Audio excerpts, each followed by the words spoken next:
So as I said, I want to just present how to ace your interview. You might take notes on then you can ask questions, and then after that we can do a few mock interviews to see how it goes.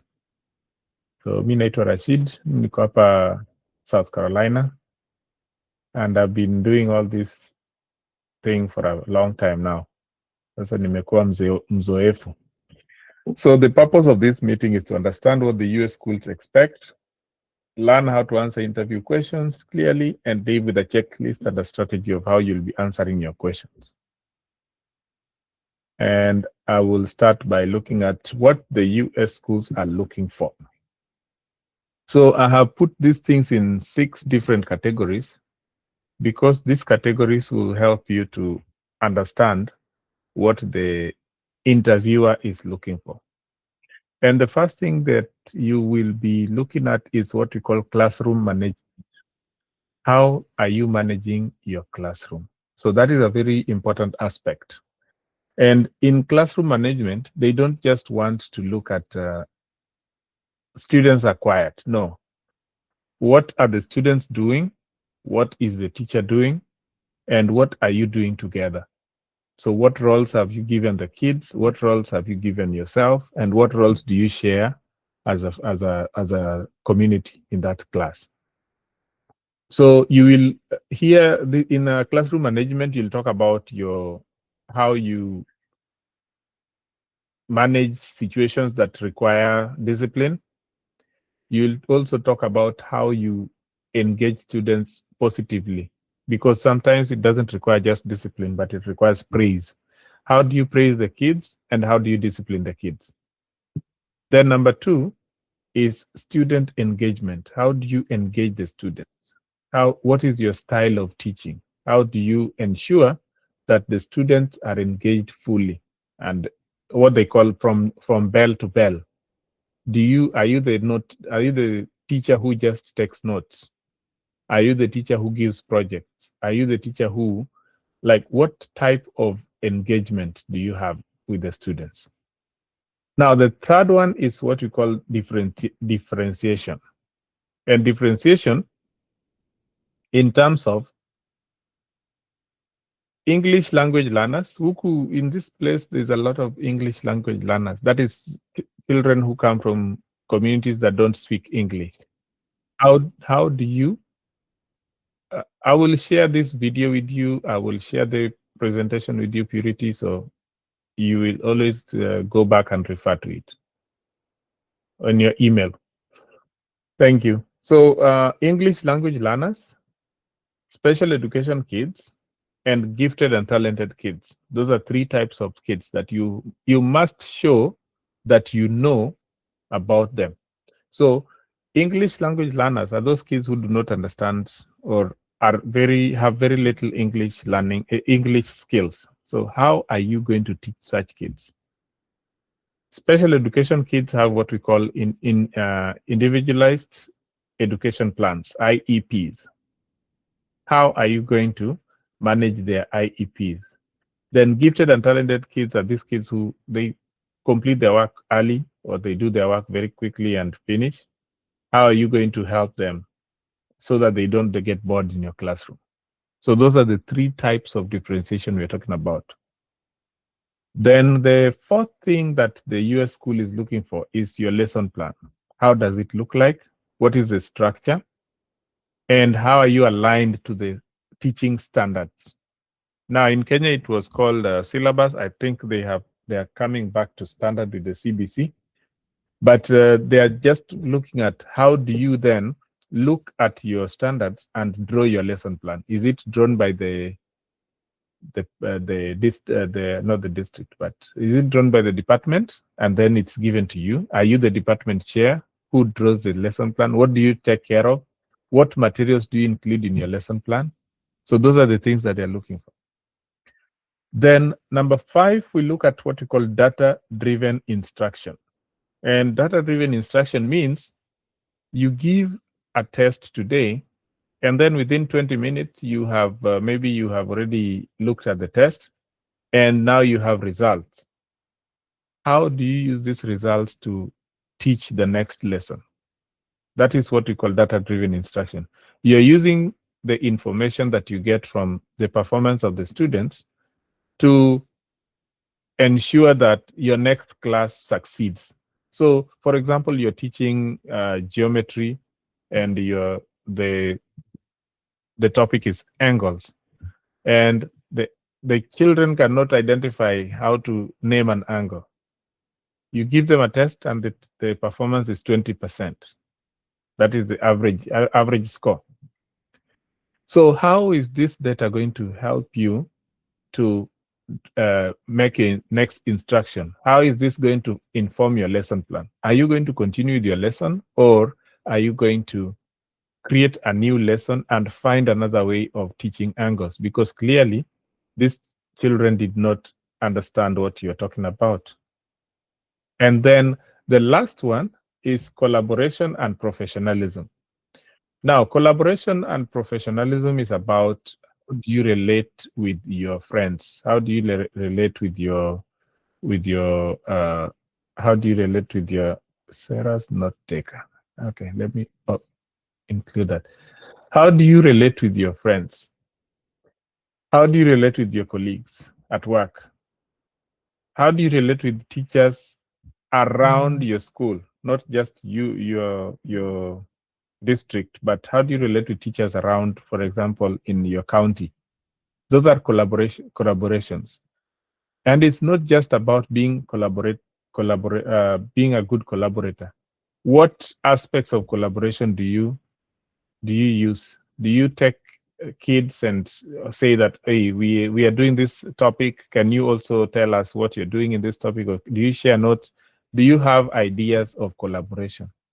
So if you master these 6 things, then you already have everything that these people will ask you, because that is what they're looking for.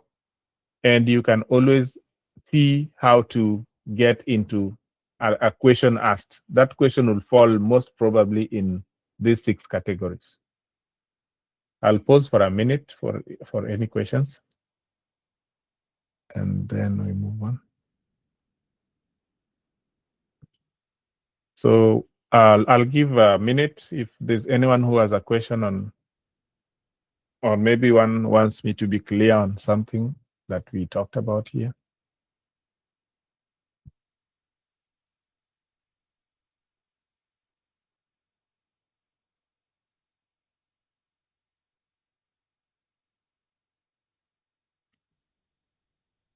Yes, go ahead. Maybe clarification on the difference between the classroom management and student engagement. Okay. Thank you. Classroom management is how does, for example, if students want to go to the restroom in your classroom, what is the procedure? If students are making noise in your class, what is the procedure to make them be quiet? That is classroom management. If there is a disagreement between 2 students and they're shouting at each other, what is the procedure of making them be quiet, or how do you resolve that issue?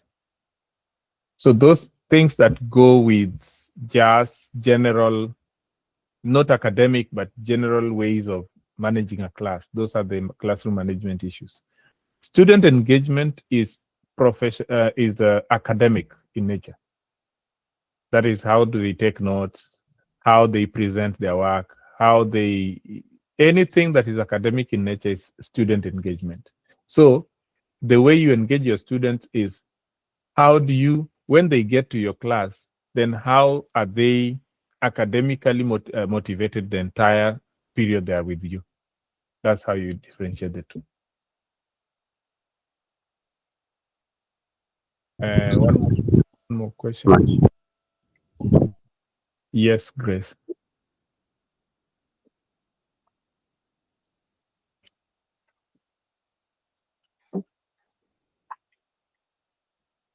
Grace, unmute.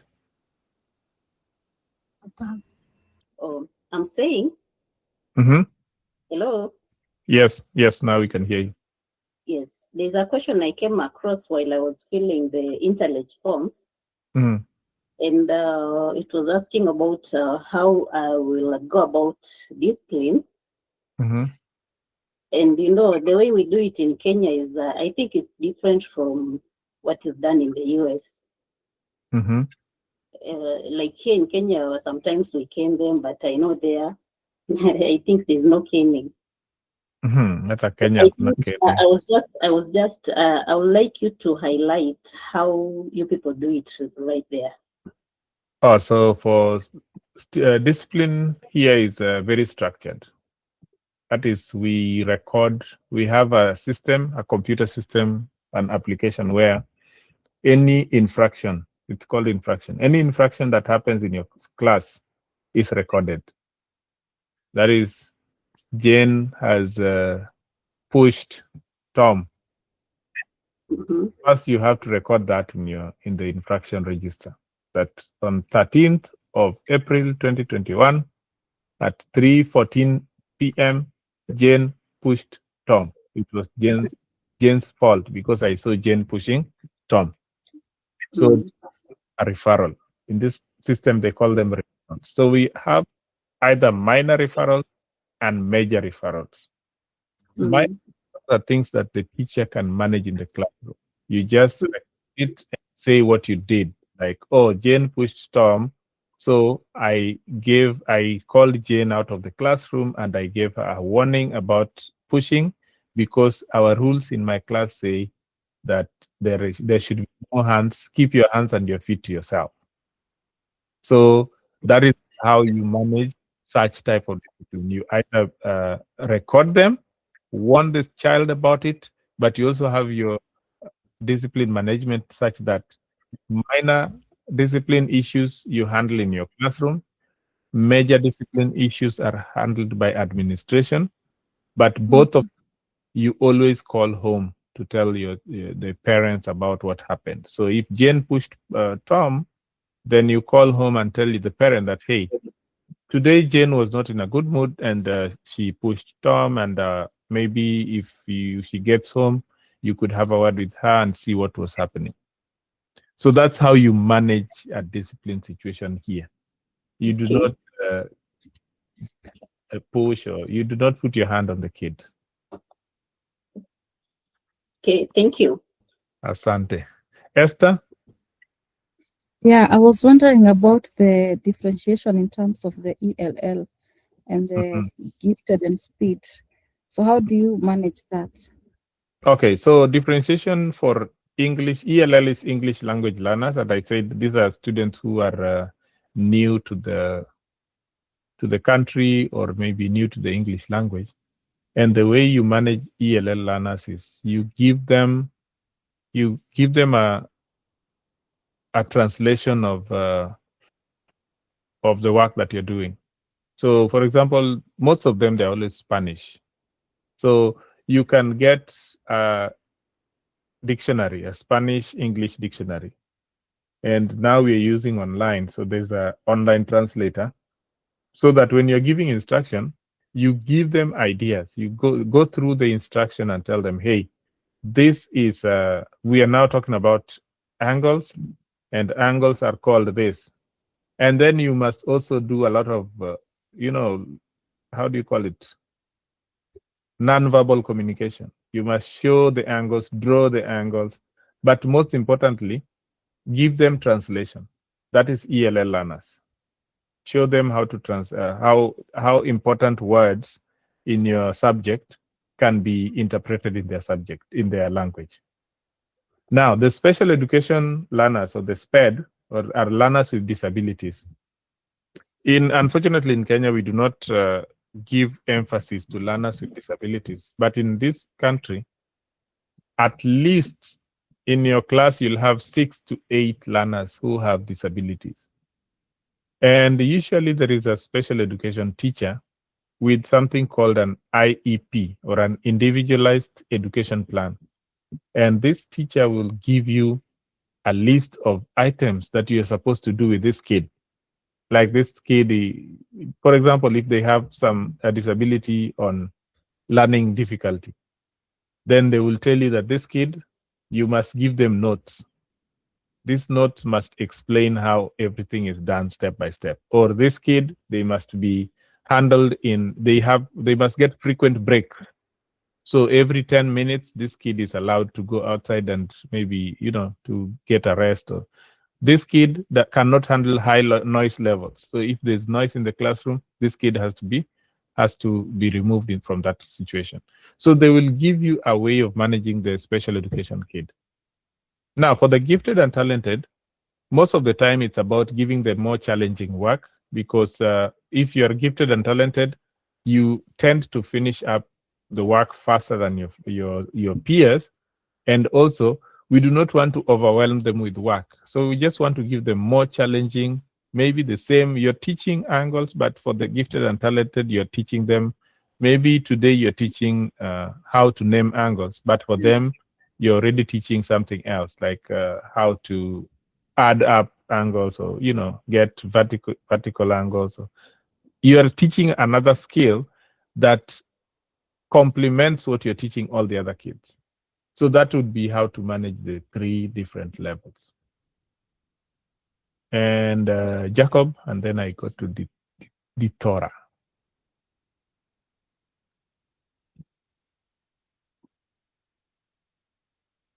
Jacob?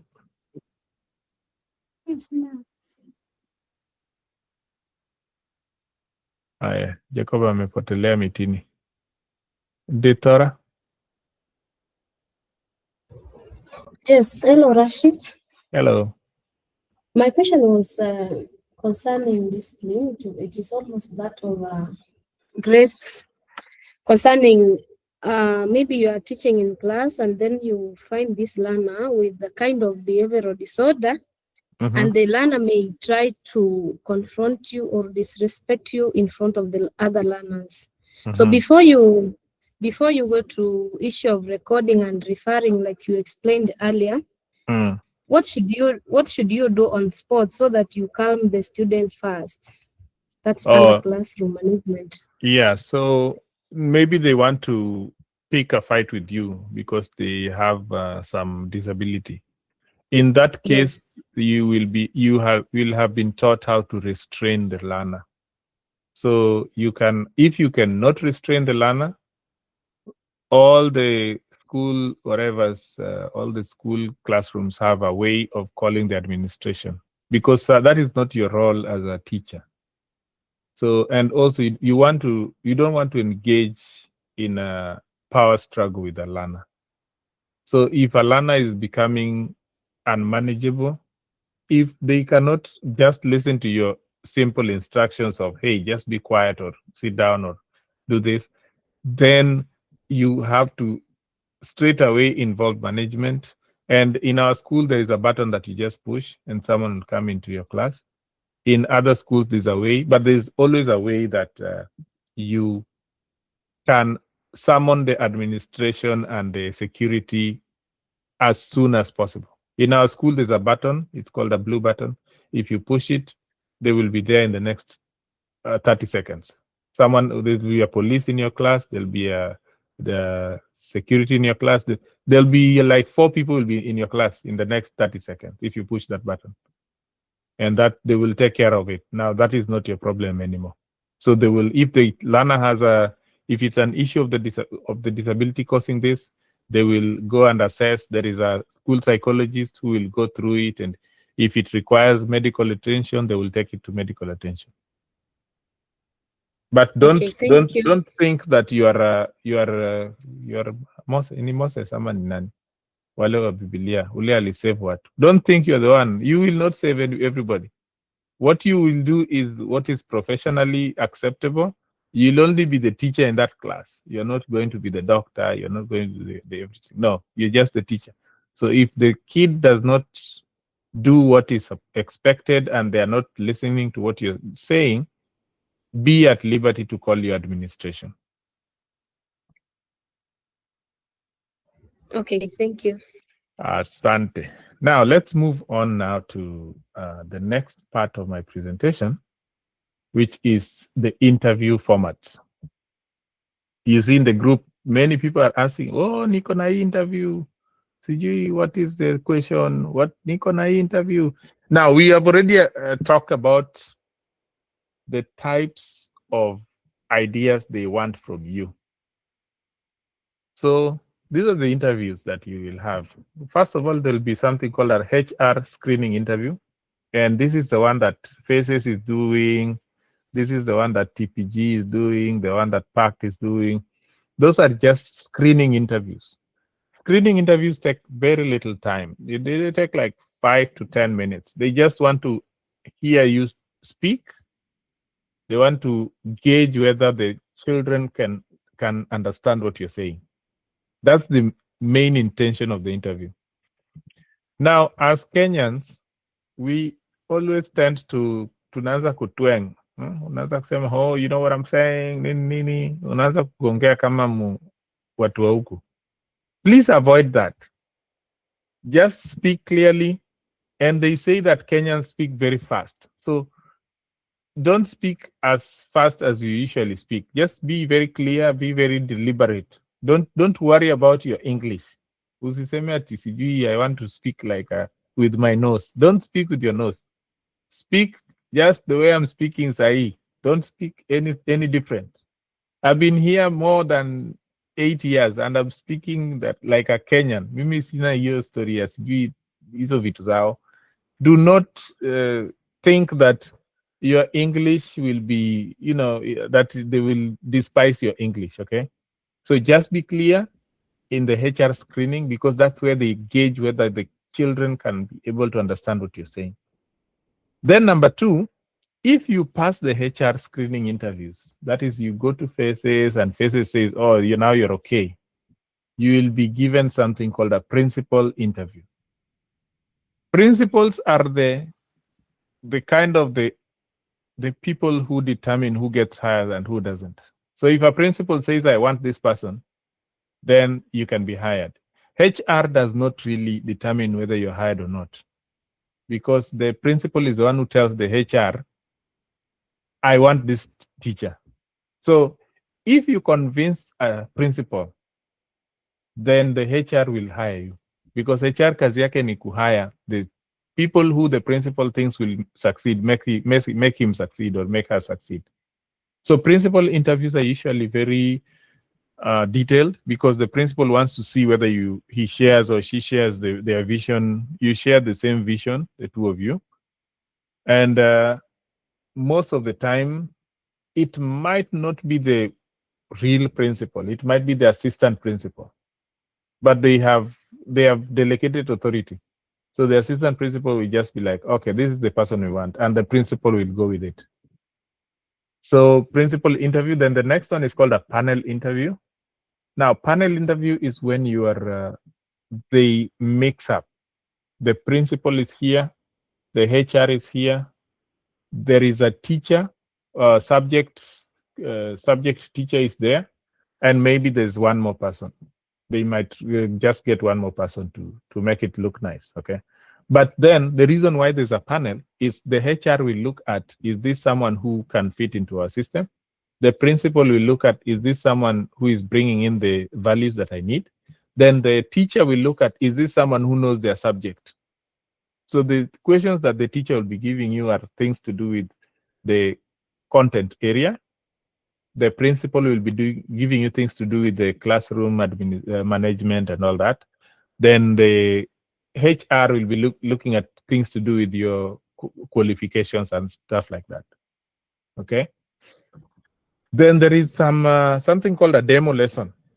Now, demo lesson is they will require that you do a 5-minute lesson of you teaching an imaginary class. Please do not teach real children in demo lessons. Do not present a video of children, a Kenyan child in a demo lesson. Because these people, they take child image very serious.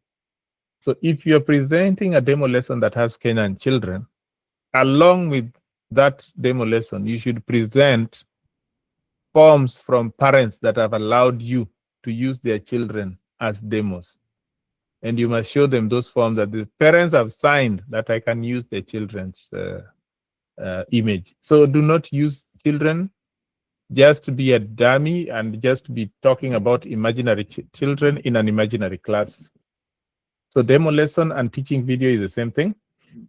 Then once you're done with all these things, the final interview, usually it is just a, hey, do you still want to take this job? Yes, no.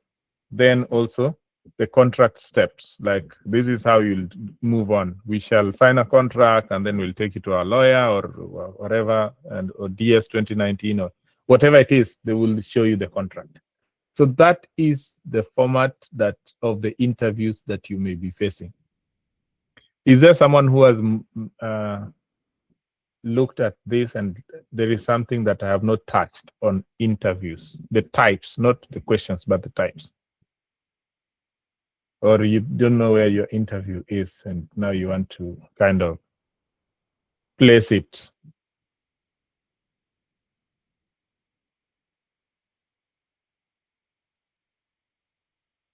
All righty.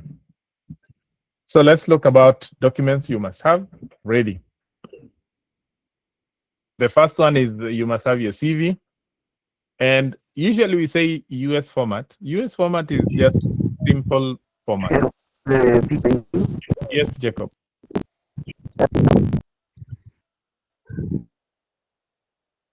Oh, okay. US format is just a simple format. These people, they don't like flashy, those, you know, some people tell you that, oh, I want to make your CV. Then they take your 10,000. Kuja tu hapa na hiyo 300 yako. Don't go there. US format is just make your simple CV. Do not complicate it. They want to stick clearly. These people are really interested in your qualifications. Hapo tu ndio wanataka sana. So for your qualifications, they want to see which university you went to, what you took in the university, and what you made. And then for the jobs, they also want to see how you've been progressing. So start from where you your latest job and move on to the one that you started with a long time ago. But your latest job and your role, like now you're a teacher, what do you do in that school as a teacher?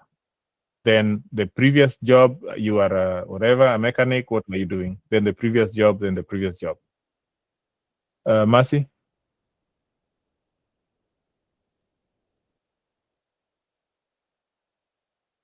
My question, good afternoon, Rashid. Good afternoon. Huku's ni 6:30 Joe in the morning. Oh, Good afternoon. nimeshindwa nikwambie. Yes. Good morning. Uh-huh. So my question is on hapo mali umesema qualifications. Mm-hmm. The list you may find you've stayed in a school Mm-hmm. for a while. Yes. And you've gone through certain roles, maybe head of subject or head of science department. Mm-hmm. How do you list them? Because alongside these roles, you have still been teaching. Mm-hmm. Will you list your qualification as one chunk with many roles between the years you have worked, or do you now? I don't know how would it look like on the CV? Yeah. That's a good question. You might what you can do is you can say you're a teacher in this school, and then in the bullet points you can say 15th January 2024 appointed to be head of this. 30th June 2025 appointed to be head of this. You know, like now you put those as bullets of progress, but from the most recent one going downwards. And I feel that can be one bullet point on progression at work, progression at this role. So from as a teacher in this school, I was promoted. I started as this, then I went to this, then I went to this, then I went to this, and now I'm this.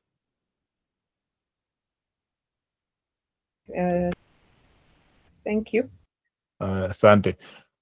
And for the J1 teachers, for the J1, not teachers, but for the J1 sponsors, They do not want to bring assistant principals and principals. So even if you're an assistant principal or a principal, you must get a teaching role, because here principals and assistant principals don't go to class. That is not their work. Their work is different. And the way principals here work is different from the way principals in Kenya work. You cannot be a principal in Kenya and come here and be an effective principal, because here there's a lot of difference, a lot of changes. So come when a principal and you're looking for these opportunities, please just lower your expectation kidogo, and even your CV you must write that wewe ni mwalimu tu, usiandike ati wewe ni principal.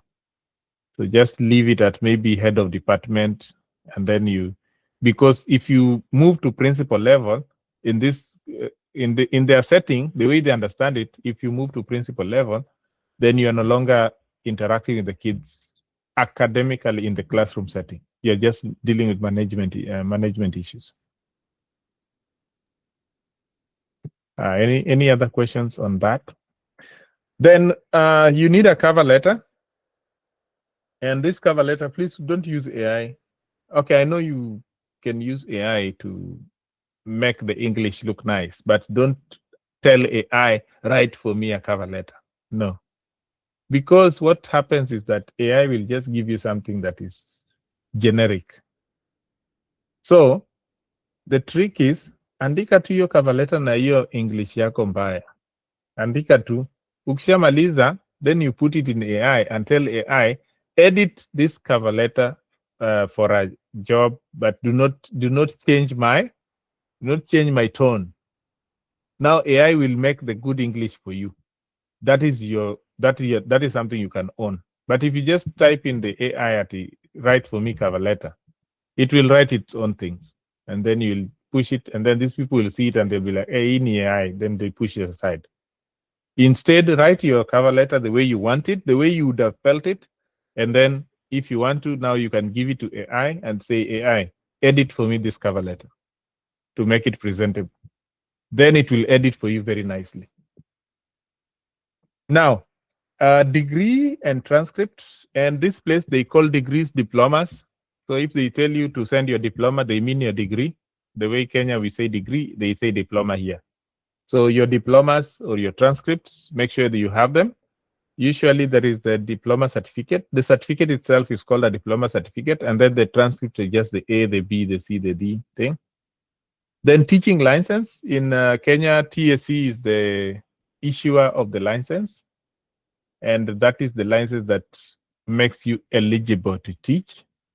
Then your passport bio page is the page that has your name and your image and your height and weight and all that. Then your references. Your references should be, I prefer that you use their PSC issued emails. Their name, their PSC issued email, and their phone number.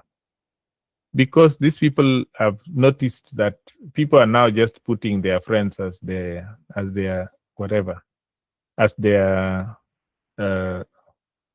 references. So some of them were found out, and now they said, okay, now we want TSC issued emails. So even if now they're your friend, but they are TSC issued email.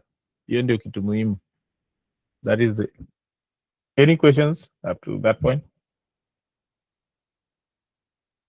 And then we move on. Yes, Judy.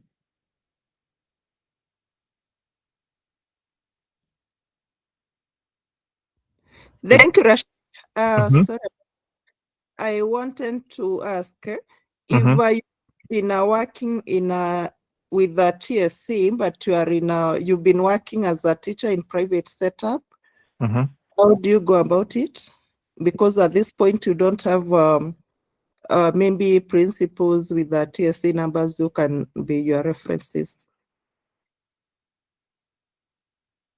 Oh, if you're working in a private setup, do they have a private email, like they have the school email, or do they use Gmail? They have. Yes, now you use that one. Like For example, if someone is working at whatever, McKinney School, then you're like Nancy at mckinneyschool.com, something like that, but not gmail.com.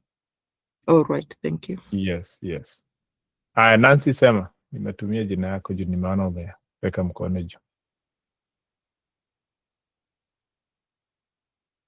Unmute. Hello? Yes, yes, yes. Yeah, I wanted to confirm about the cover letter. Mhm. You've indicated there bracket editable. Mhm. I've been seeing some of the requirements they need the letters or maybe the degree certificates to be sent in a PDF form, which actually I think is not editable. So I don't know, this cover letter, should it be sent in Word form? Oh, no. That one, send everything you're sending in PDF. These ones, I'm just saying documents you must have ready. And the reason I'm saying it's editable is because different schools require different things. So you should be ready to change it to fit their needs. Okay, thank you. All right. Tuendeni kwa how to build your interview portfolio. So what should you have as in your interview portfolio? That means that things that you should be ready with every time. The first thing you should be ready with, it's something called a sample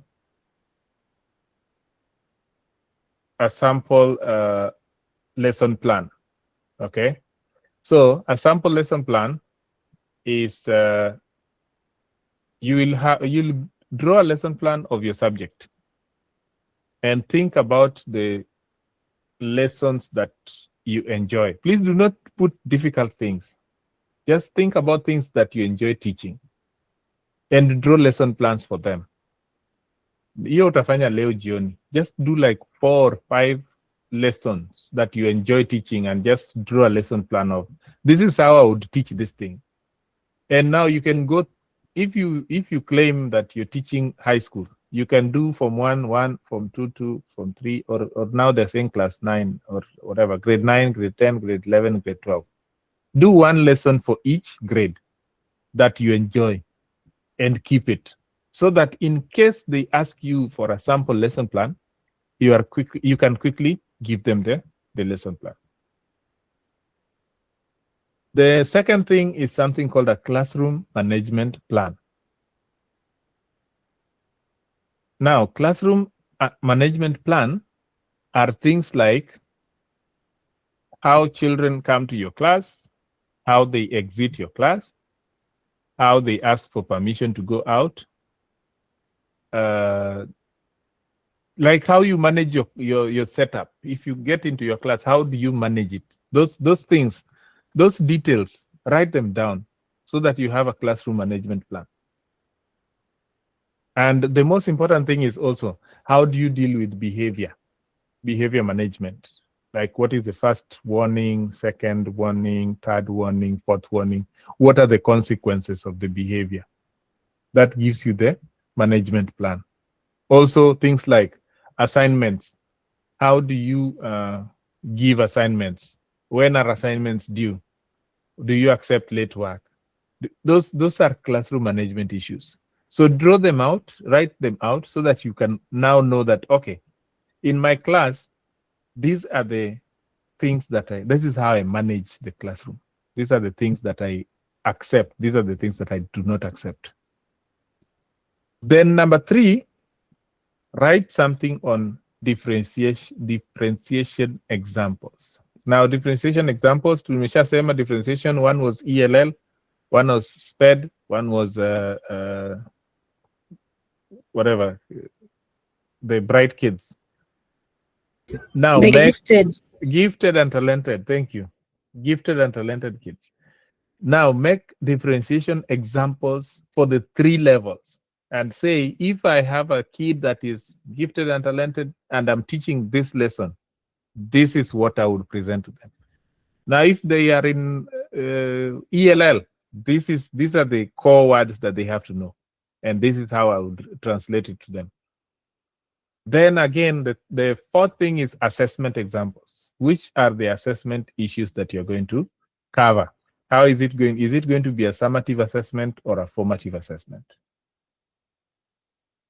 Then the fifth is student work samples. If you have projects that the kids have done for you in the past, take pictures of those things. Remove the names of the children, because these people, they don't want to see the names of any child, so that you can present these ones in an interview and show them that, hey, I do project work, and recently my kids completed this work, and this is the result. You show them that. That one you will come direct. They will say, these are the people we want. Then the last thing is professional development certificates. That is, if you attend any seminars, if you attend any workshops, not this one, but this one is this to help you to attend. Now, if you attend any workshops, if you go for marking, do they, you know that the marking, the KCSE marking thing, if they write for you a letter, please keep it, because these are the evidence to show that you are developing professionally, things like that. So this is what we'll call your interview portfolio. And if you have these things together, you can be able to answer any question when you get to an interview. I will pause for a minute and wait for your questions.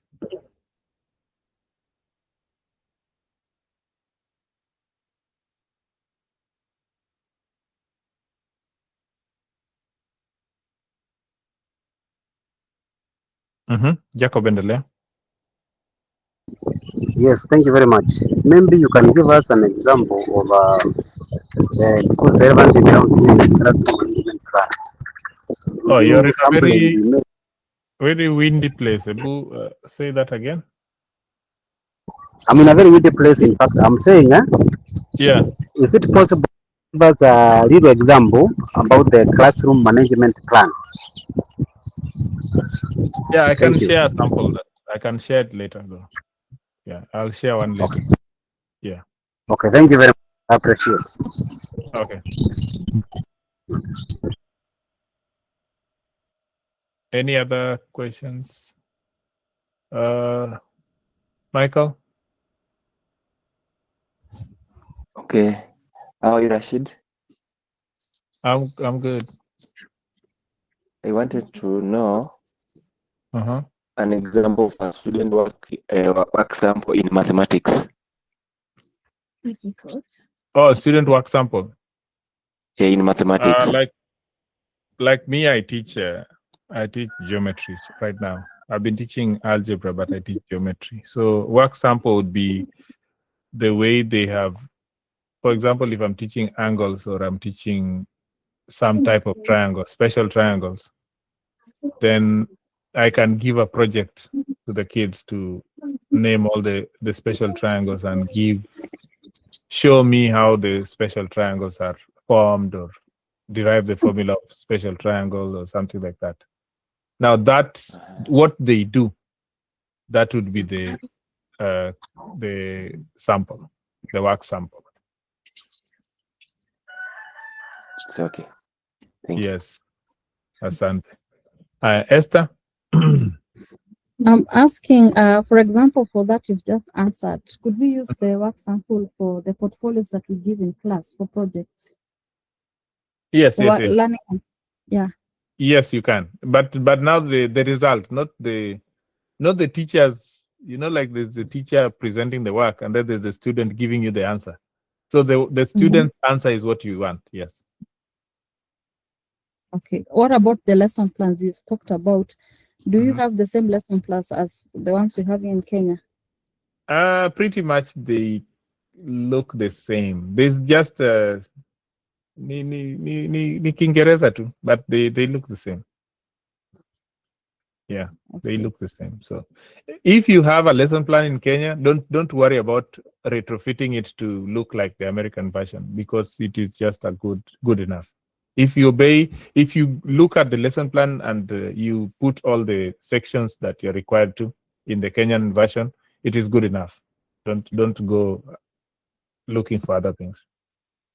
And during the lesson plan, do you put the differentiated yes learning? in Yes. terms of content, the process and the environment and the all that? Yes, we do. Yes, we do. Okay, so it's a detailed one. Yes. Don't you do that in Kenya? No, because of the time constraint, we just write one that fits all. No, but isn't it an expectation, even if you do not do it in classroom, but don't you like have a space for it? Yeah, we do actually. Yes. So just make sure you fill all those spaces. Correct. Okay. All right. All righty. Rose?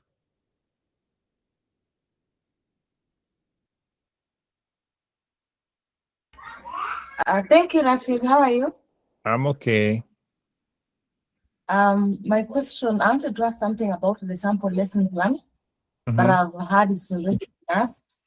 Now I have another one on assessment samples.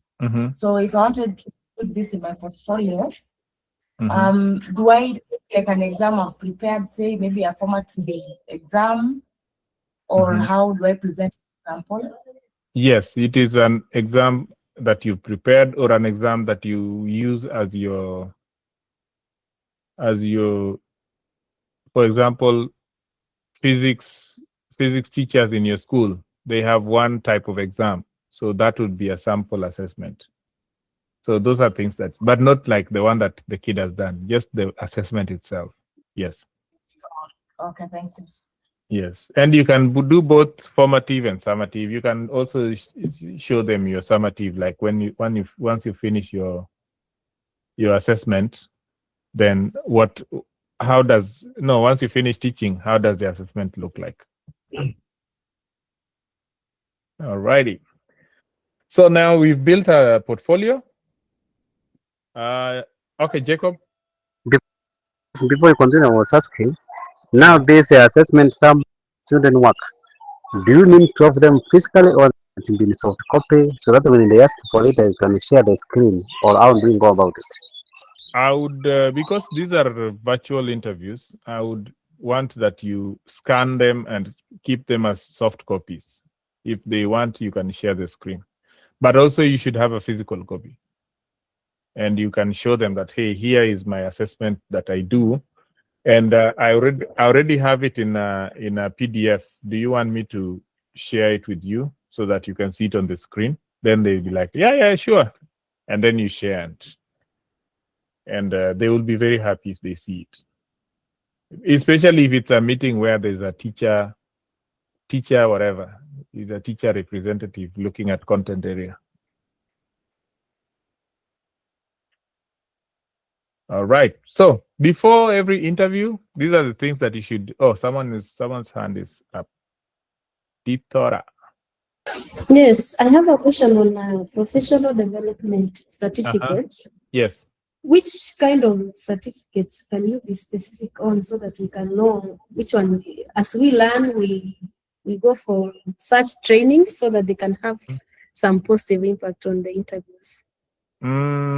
See, certificate of participation. Kama kuna science people, kuna SMASE. Sijui kama SMASE bado iko. SMASE is there. Yes, that one. English, there is usually, I don't know whether it's there. There used to be something with the British Council that they used to promote. But I know that language, there is a way that those language people, they meet and they do something, and anything that teachers are meeting and talking and writing notes, that is a certificate that you should keep. And you should show that you have been attending professional development beyond your school.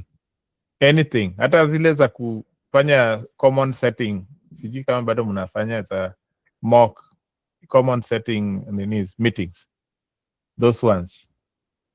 Common marking. Those ones. Huwa kuna Kiswahili, huwa kuna ile ya nini, sijui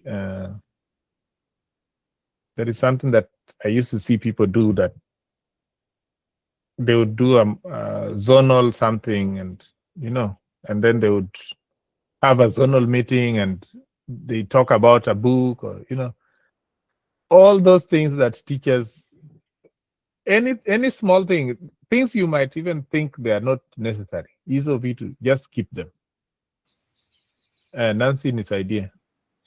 Okay, talking of things I may think is not necessary, I'm thinking of having a certificate concerning sports. Yes. Hizo Veteran kwanza but sport ni mzuri sana. Yes. because we always have some maybe sub-county meetings of sports. Sports, We have yes. we call them clinics here. Those ones. They always give us certificates of attendance. Those ones. That is even before going for another sports activity whereby we have other certificates. Yes. Are those ones? All those. Yes, those are correct. Okay, thank you. This is a clinic. They call them clinic, and I forgot that word. Yes. Esther. And for drama festivals, Hey, training. kwanza. Kama wewe ni Elena umeleta drama. Wewe unaenda tu. Yes, drama festival. Okay. Lazima. And music festivals. Music festival, drama festival, all these district science congress, hizo vitu zote. Yeah. Participation, just participation. It doesn't, even if you came at last, hizo vitu wewe weka tu waambie that I have evidence hii hapa nilienda kwa drama festival, we were number 30 out of 30 but we were there. Because before when uko number 30 kuna mwingine ulishinda ndio ukawekwa hapo ndio ukaenda ukakuwa number 30. So see at you number 30. Yes. Okay. Thank you. Yes. All right. So now before every interview, and this is very difficult to do because most of these schools have geofenced their work, so you cannot know what they look like. But search for the school demographic and the district priority, the mission and values, and the grade level you're expected to teach, and the subject needs. So make sure you search for these things I think AI can now give you the school demographics. Like once they tell you that this school district is going to interview you, hebu weka tu kwa AI and say, Colleton County School District demographic. Well, how many percentage is white, percentage is black? Because those really determine what type of questions you'll be asked. The more darker the skin color, the more questions in regards of student behavior and student, management, how you manage your class and all that. And the other way, now the more about academics you'll be asked. So you have to be careful about all these things. So you have to see if it's 50-50, then it means that you'll be asked these questions 50-50. And the only way to know is just Google the school demographics of that place. Like, hey, what are the demographics of this school? And then see what's going on in that school. Okay. Most of the districts have the same priority. Priority yao ni watoto wapite. Graduation rate, they are really stuck on graduation rate. The mission and values, you might find them online.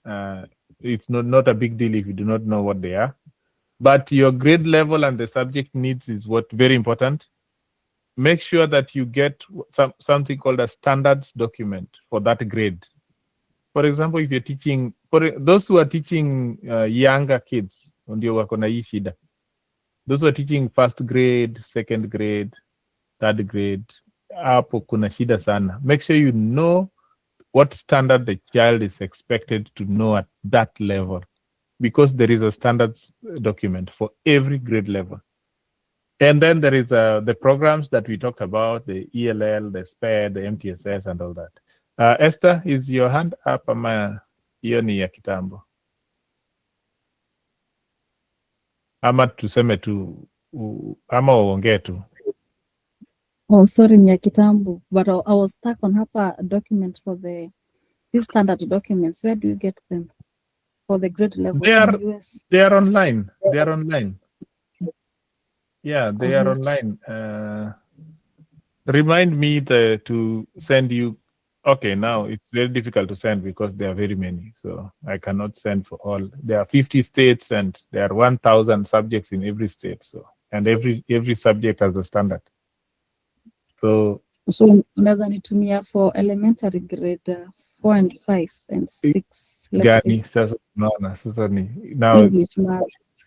so what you do you Yeah. say South Carolina elementary what you Google South Carolina elementary elementary ni grade gani?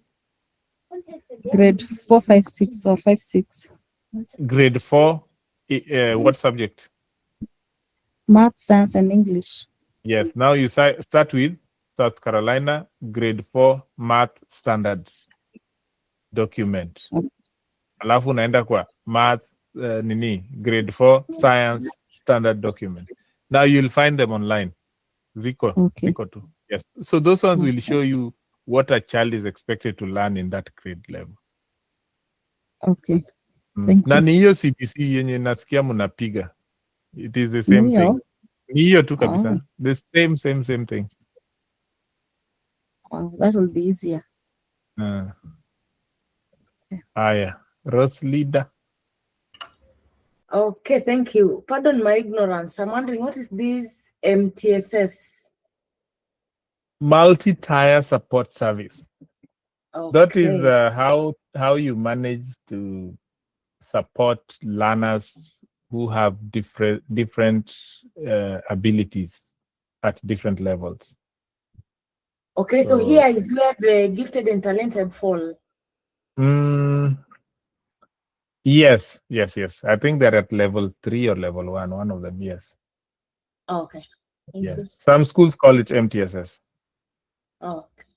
Yes.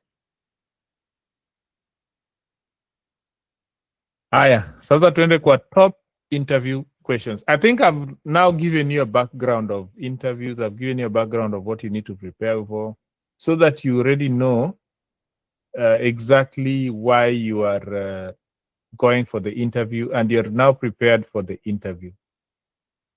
These are the interview questions. Unaona hizi question nimeweka hapa. They will go around these questions. They will never deviate from this by far. Because I've been doing this for about 7 years, and every time people have questions, I ask them, who send the questions they sent you, and I've been analyzing them. These questions never go beyond the ones that I've mentioned here. So the first one is, tell me about yourself. The second one is, why did you choose this school district, or why did you choose to, and the sponsors, the second one for the sponsor is after that is, why do you want to teach in the USA?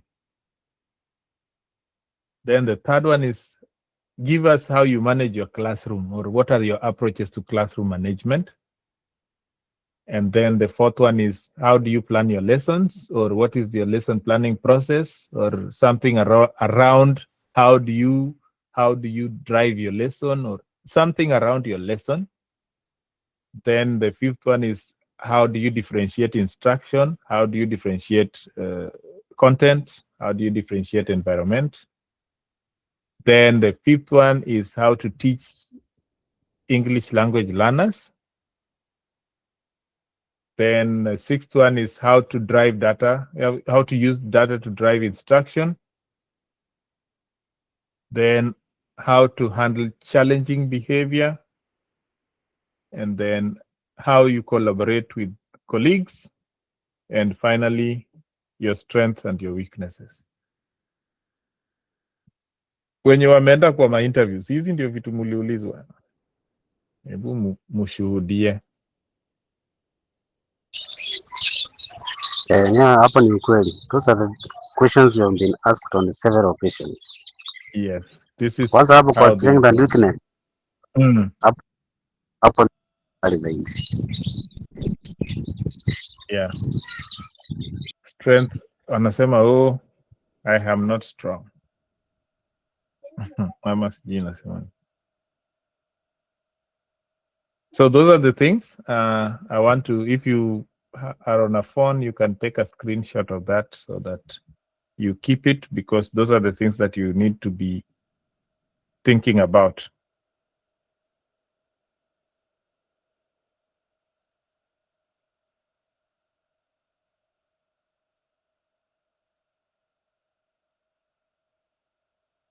All righty. Any questions? I think we will see how to answer them in a minute. I think so. Yes, Russ. Okay, about this question about telling me about yourself. How fast would you go with what you give about yourself? I think I have it somewhere.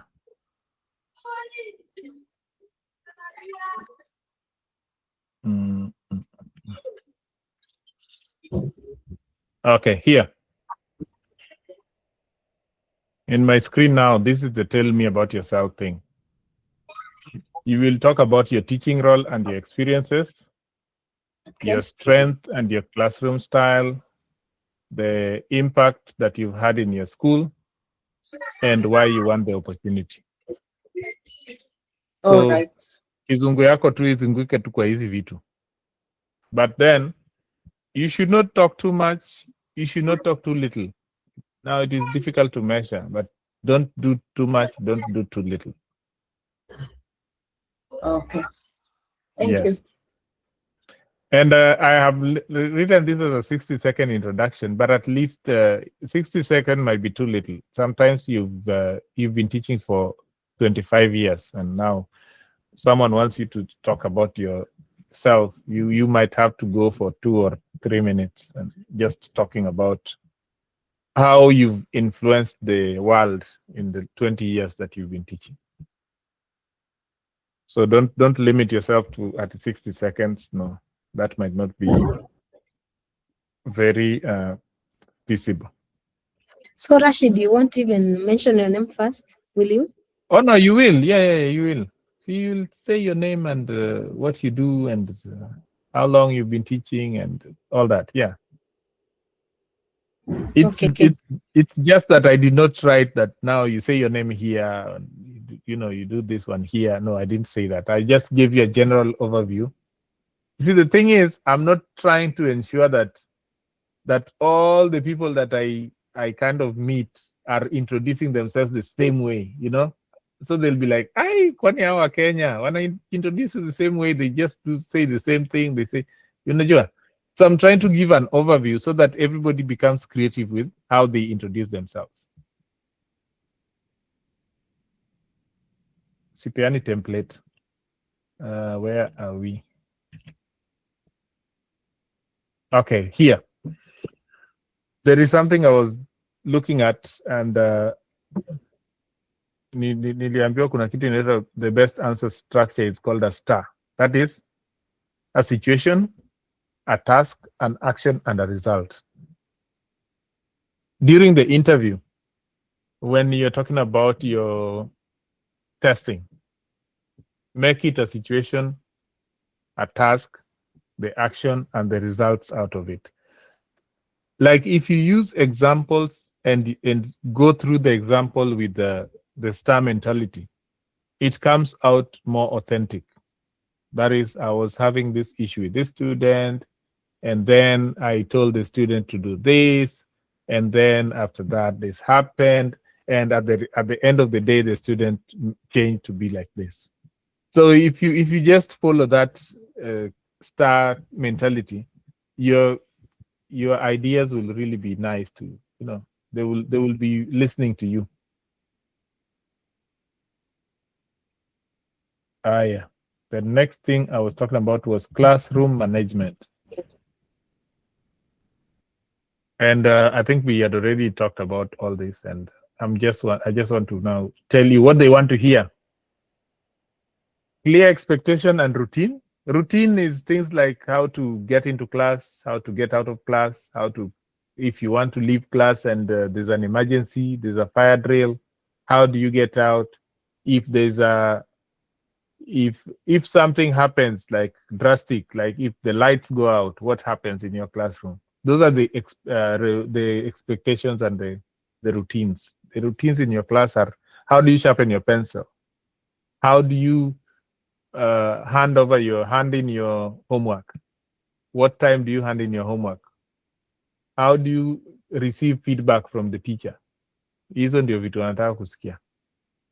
And I know because the way our system is, you might not even have these routines in your class right now. Like you do not have, maybe you just have in your class the routine is kila mtu patia monitor nini vitabu alete kwa staff room. But that is not the expected routine. The expected routine is that the child and the teacher are supposed to be engaging. So, for example, huyu akipatia monitor na hakufanya, then what, you know? Or what if it's late? What if the monitor has gone? Now, I mean, what happens? Those are the routines. Now, what will happen if a child does not give you, for example, can someone tell us the maths ulipeana Friday leo, ulipeana homework. Then on Monday, monitor brings it to staff room and John's book is missing. What is the routine? Mtu atuambie what will happen. Anybody can answer.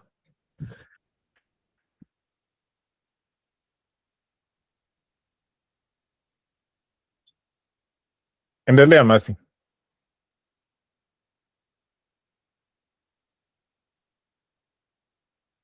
Na ukumbuke kujiunmute. Haya. Okay, nimekumbuka. Sasa wacha tu niseme venye inakuanga. Unapata kitabu yake iko ukienda class kwanza unamuinua. Unamuuliza kwa nini hakuleta kitabu. Anakupea tu ka excuse, unasikia hii hapana. Unamwambia atoke. Ala, umepotea?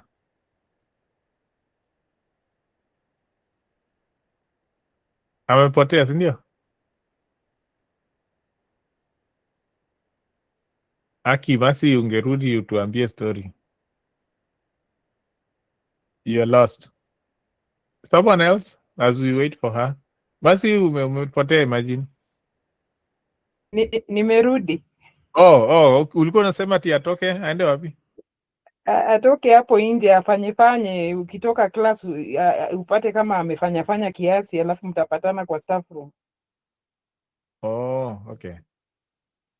Sawa. Any other routine? Same thing, like same thing. Amekuja homework Friday, Monday hakuna homework, then what do you do? Anybody else? Just give us. What do you usually do? Just give us what you usually do. Aya, tuendelee Grace. Most of us, what we do is to punish them. Yeah, to give them a punishment. Yeah, just tell us the punishment. Like, what's the punishment in Nini? Like, it has happened now. What is it? Yeah, what is going to happen? Like they can clean part of the school, maybe mopping the corridors. What we do is the caning. Yeah, but now, is that fair? Because that is the Kenyan way. No, it cannot be the Kenyan way. Let's just judge this thing. If a child has not done their homework, and now you are taking this child to go and clean a whatever place, is that a fair punishment? Of course, it is not. Esther, tupatie fairness hapa sasa. Okay, for me, sioni kama that it's fair. What I usually do, first of all, I find out why is this child not doing the homework. Maybe the homework was too difficult. I lost some concepts or skills. In that case, I will reteach or have a private session with the student. Maybe kuna some situations, maybe at home, that is making this child not do homework. I'll find out what it is. Then from there, I'll know how to engage. Na hiyo huwa unafanya ama hiyo ni vipindire kama za Sonko? I usually do, because when you do that, discover when you do that, minimize these cases children not completing assignment, because ikikuwa ni punishment kila time you're not dealing with the root cause of the issue will repeat itself. Yes. So find out what is the root cause of the issue. Okay, that's a nice answer. I hope sio vipindire the interview. Great Hapana. Seva. I've listened to what was it Esther or who? What she said. Yes, Esther. Yes. I think yes. all in all, it depends with the location of the environment of the school Cool, and the nature of the learners. You know, there are some they just decide not to do it. You know, that's why we go for punishment, but it's not our liking. But how do you know that they just decided? How do you know that they just decided? Rashid, Ati huyu ni kichwa ngumu tu hakufanya.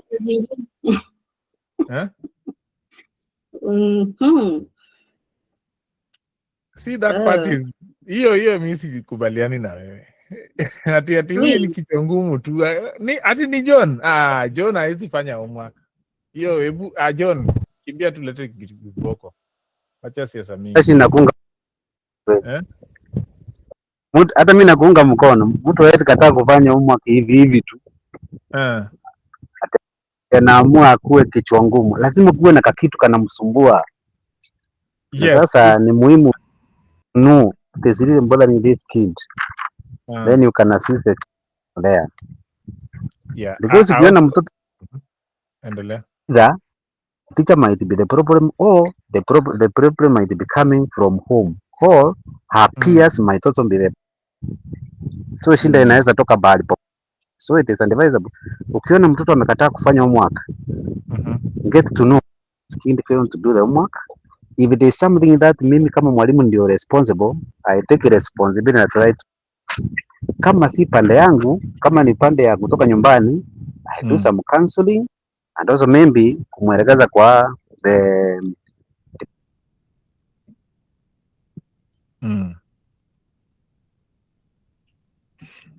All right, so department, counseling department, na kama ni something coming from a peer in class, then get to understand.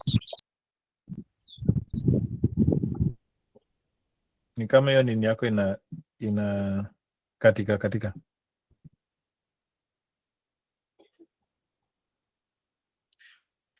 All right, so anyone else wants to chip into that? Because these discussions now form the basis of how to create consistency, how to create clear expectation, how to do positive reinforcement, what are restorative practices, how to do parent communication, and how to get support from your administration.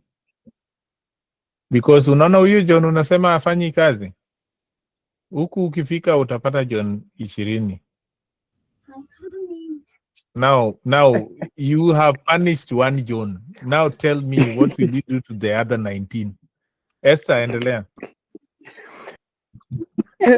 Hiyo ya restorative practices and reflection, I'd like you to expound on that kidogo.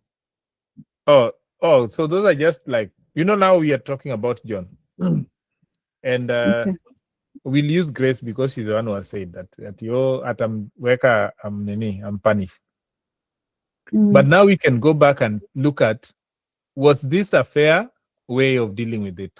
So that's reflection. Like, was it fair that I punished this kid? Or what else would I have done differently to this kid that might have made them do the work? Or, what other strategy would I have used apart from punishment? So, that is now where we're talking about restorative practices. And my reflection is, I'm looking at what I did to the kid and looking whether it was fair, and seeing that it was not fair. Then now I want to do something that is different. So next time when I'm giving homework, then I do something else that the kid will kind of be like, okay, now this time, wacha tu nifanye homework.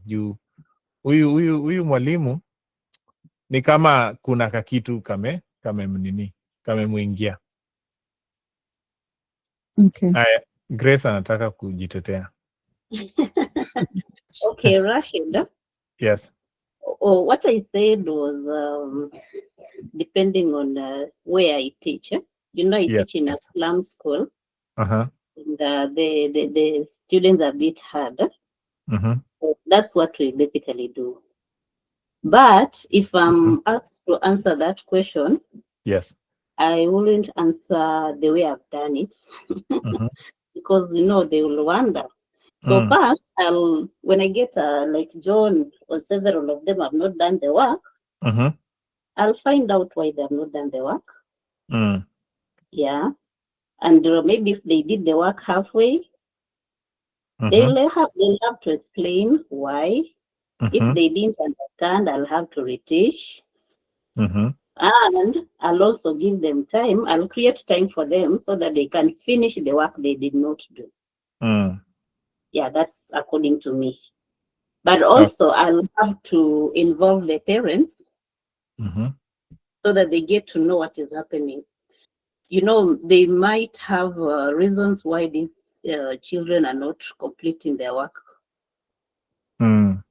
Yeah, especially if the work was given to be completed at home. I don't know in US if you give homework. It depends on the school and then the environment. Also, just like Kenya, some environments hata ukipeana homework, ndio nimekuambia ile shule utakuja utapeana homework, and of the 20 kids only John will bring their homework. So our 19 wengine, they will just be looking at you and wondering, na huyu nini mbaya na yeye na hizi homework zake. So maybe you can tell us how you people do it there also. Hatupeani homework. Sasa mbona uingie story ya homework na itakuletea shida? The assignments. Yes, we do. We do give assignments that they can finish throughout the day.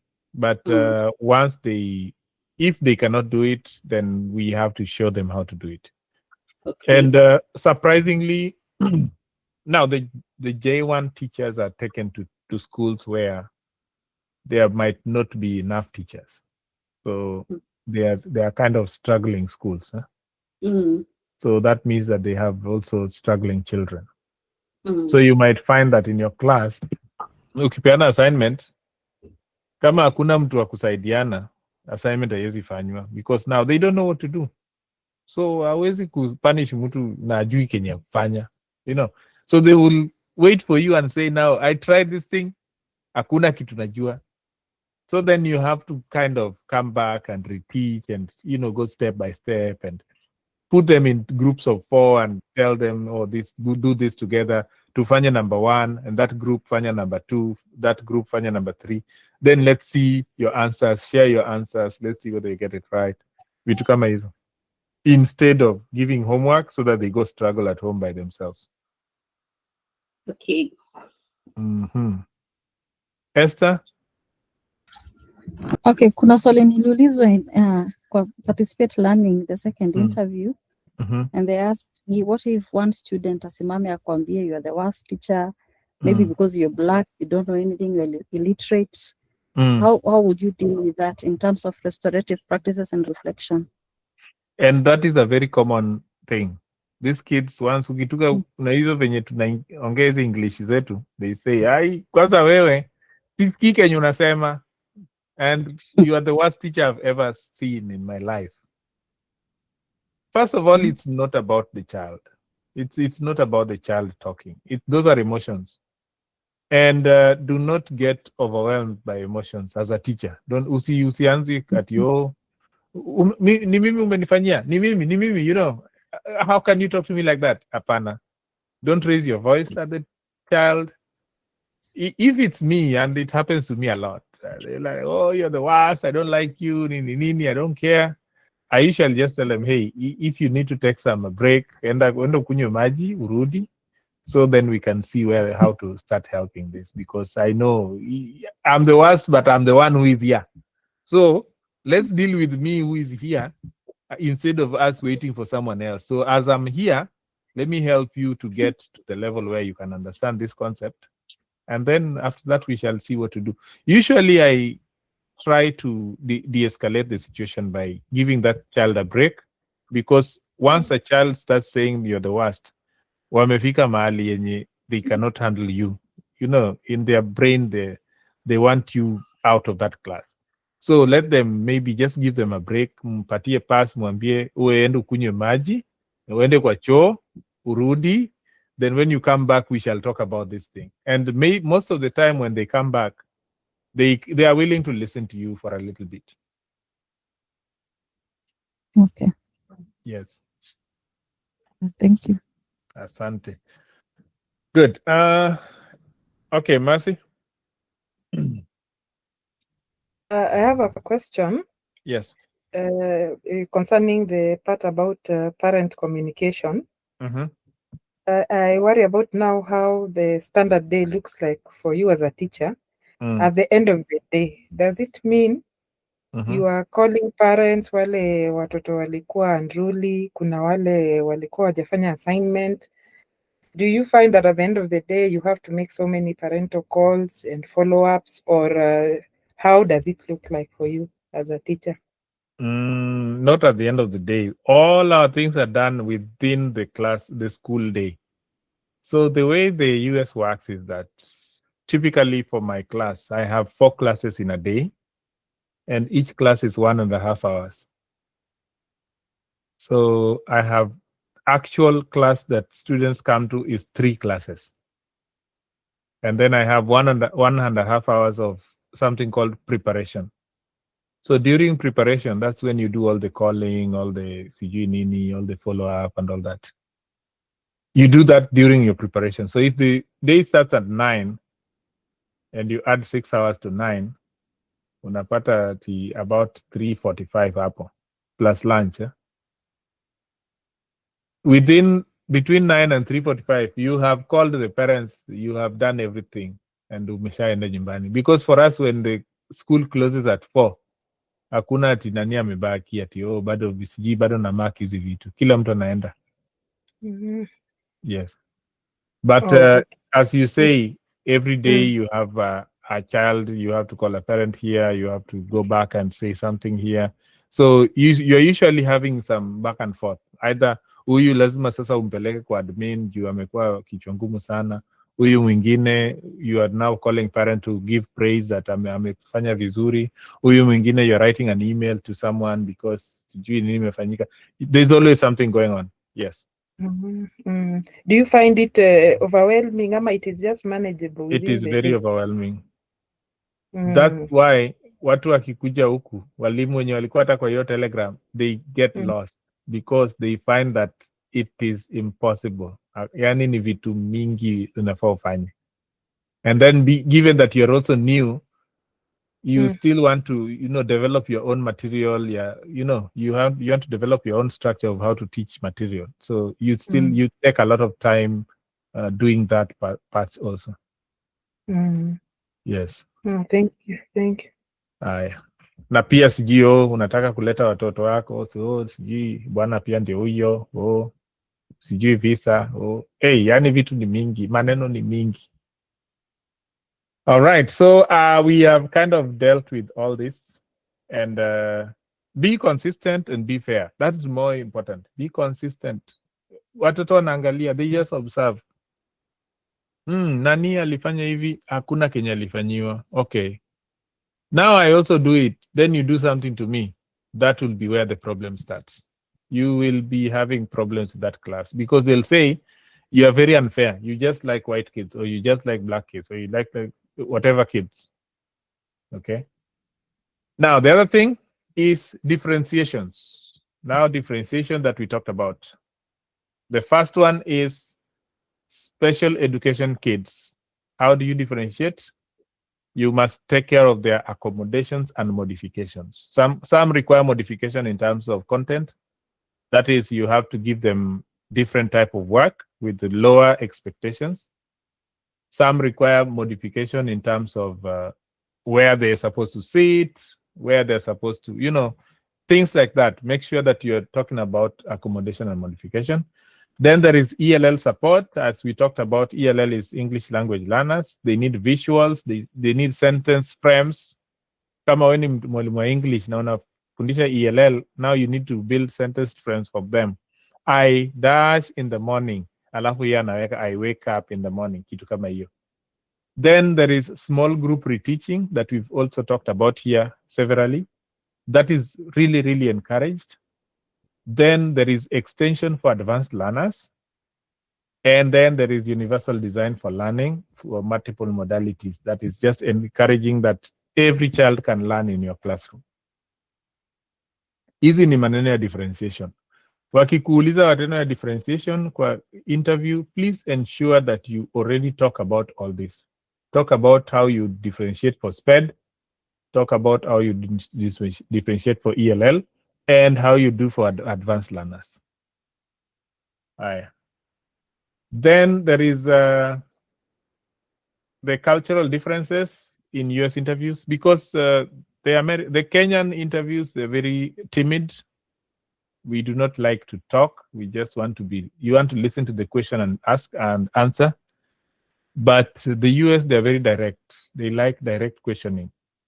They will ask directly. How did you do that? Is that really possible? Nini. Okay.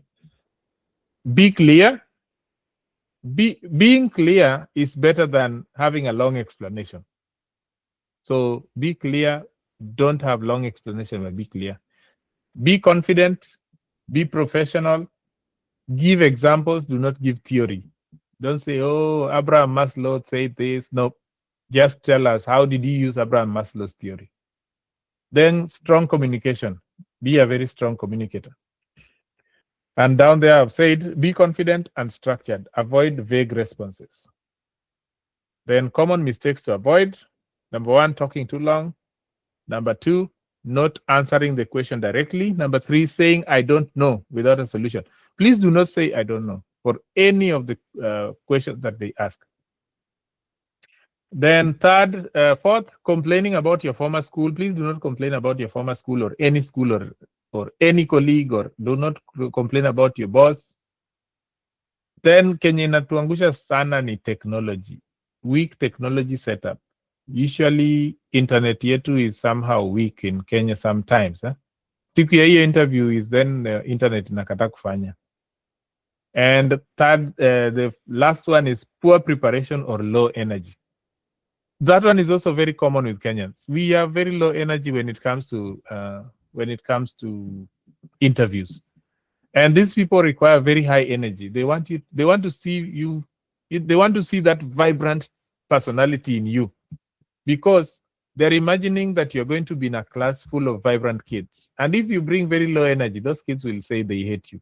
So bring very high energy in the interview. Kadesia. How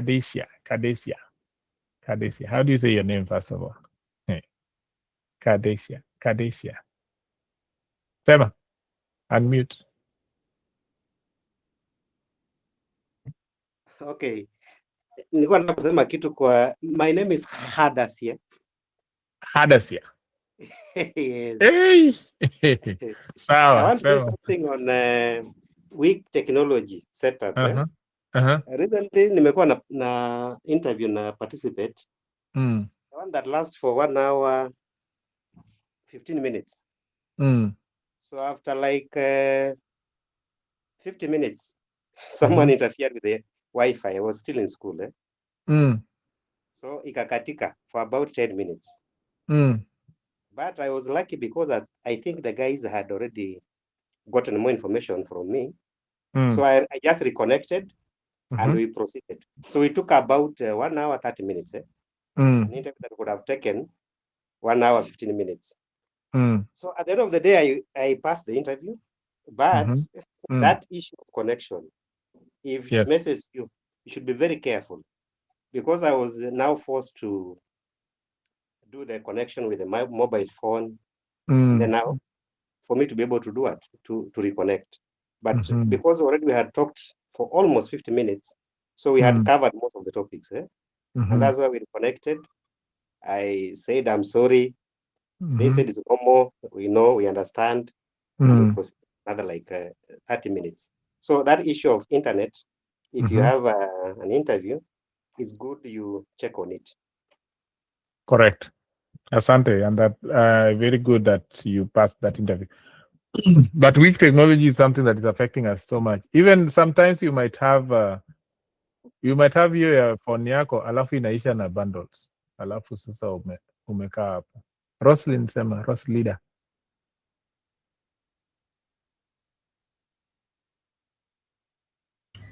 I have a question on this bit that we are saying.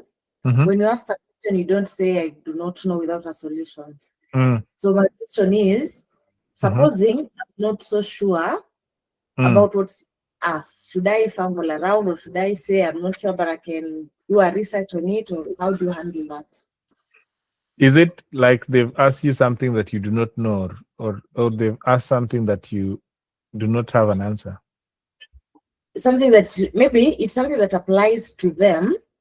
So now it's strange to me at this moment. Yeah.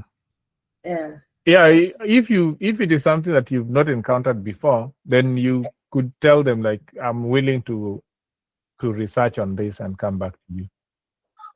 Okay. Wacha nani Happiness, hebu mwambie answer. Yeah, hi Rashid. Hi. So I think what you're saying is correct, because there's a time that I had a sponsor interview with one of the sponsors, and they asked me if I know about the Common Core curriculum in the US. I had zero idea. Kuna hizi zingine mtu unakuwa na idea, hata classroom management you can juggle your answers around and then you come up with something, but sasa yeye hata sikuwa na idea kabisa. I just told him I don't know. I really don't know about it, but I'm willing to get into it after the interview and research about it. And yeah, okay, akaniambia that is fine. We'll include it in your notes to be asked in future to see if you've researched about it. Is the curriculum used in the US, so just go and read about it. So if you tell them that you don't know but you're willing, I think wanatakanga waone that you're willing to learn, ama you're willing to go out of your way to know about that. Correct. Yeah, correct. You cannot start lying to them. Nianze kuambia, I think the Common Core curriculum is this and this, na sijui. So you'll tell them, I don't know about it, but I can research about it, maybe find out what it is about. Yeah. Well stated. Rose? Hi, Rashid. Hi. Yeah, so I did have an interview with one of the agencies, and a question that came up about how do I integrate technology in teaching. And you know, where I teach, there is no technology at all. Shule ya mashamba kabisa. So I just don't know. I need your guidance. Do I lie that I integrate the technology, or do I just say I do? Because they even asked me whether we have electricity in our school, and there's no electricity. So how do I go about that question? Should I encounter again? Na muko na simu. Kuna mtu anataka kujibu. Maureen mjibu. Si tunataka kujibu. I also want to add on whatever Rose has just asked. Because actually yesterday I had an interview, and one of the questions I was asked is about AI. How are we gonna use the AI? Yes. Now that it's an upcoming thing, do we discourage it with the learners? Do we encourage it? How we integrate it? Because it's quite a difficult question for me. Yeah. You see, Rashid, before you continue, I think most of these agencies, they already know that in Kenya we have a problem with the integration of technology in learning and teaching. So the experience I had with the agency is that whatever question I answer, they build another question on that. On top of it, yes. Then they're like, okay, and now my how is answer this being, done? Yes. Yes. Wacha Esther kujibu. Okay, I think I also encountered the same with an interview I had with Participate Learning, because they also asked me about integration of ICT, and they told me, but if your school doesn't have electricity or Wi-Fi connection, it's okay, you can let us know. But for me, I'll interpret it as a trick question, because if I say there's no Wi-Fi or electricity, they might wanitoe nje, because watasema I don't have any experience on using technology in the classroom, and the US inatumia hizo vitu sana. So I become creative, because mimi mwenyewe najua how to use Google Classroom, hata kama situmii shule. Nakuwa tu creative, naambia yeah, we have Wi-Fi, we use Google Classroom, we use this and this, because ukisema you don't know ama shule yenu haina, they may disqualify you on that basis. That was my thinking. Aya, happiness, hebu wajibu sasa.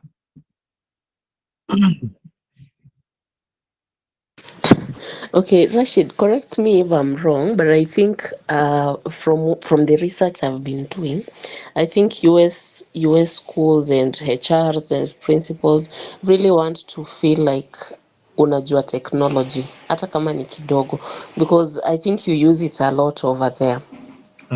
So that has been said, mahali tumefika sasa hii Zoom, we are using technology, tumeingia kwa hii Zoom meeting, so you cannot really tell them that you are green on that. Kuna vitu kama bots.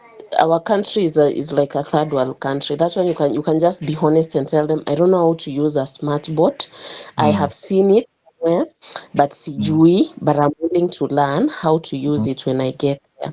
But these other things, even videos, kutafuta tu video from online and you teach using that video, you're already integrating technology into your classroom, you know. What else?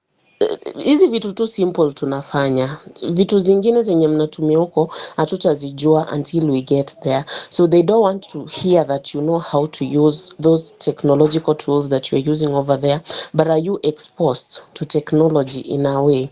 And then better you as an individual unaweza jituma, cause kama mimi personally I took an initiative to take an online course, a 6-week online course on these tools, and I have a certificate the same. So you see, if you mention something like that, as much as you know that in our country technology iko chini, but easy online courses don't need the school to pay for it or something. It's something you'll take up online and learn by yourself. So what is watu wanataka kusikia, I think wanataka kusikia that you're not green on technology, and when you go there you can learn, you can adapt rahisi na hizo tools, unaweza zishika uingie kwa system juu hapo hatutaandika kwa board vile tunaandika hapa. I hear you even communicate via emails, so the emails ni kitu ndo you sent us the link to our email, so long as you have some knowledge on these technological tools, just mention it, and then they're not looking for something out of this world. That is my, I don't know if I'm wrong, but that is what I feel, and that is how I've answered some questions za technology zenye nimepata along the way, and it has been good, and I have not lied. Sijala, like Faces will ask you, have you had an experience with a smart bot? No, I have not. I have seen vile inatumika. I've done a little research, and I like how it allows you to interact with your student and all that, but personally I've not used it, but I'd really love to use it because it is a very good online tool. But I use video simulations, I use videos from YouTube to teach my students. So you see, you're countering sijui, but I know a lot about technology and I'm willing to learn sijui. Yeah. Very well said. Morina nataka kuongezea.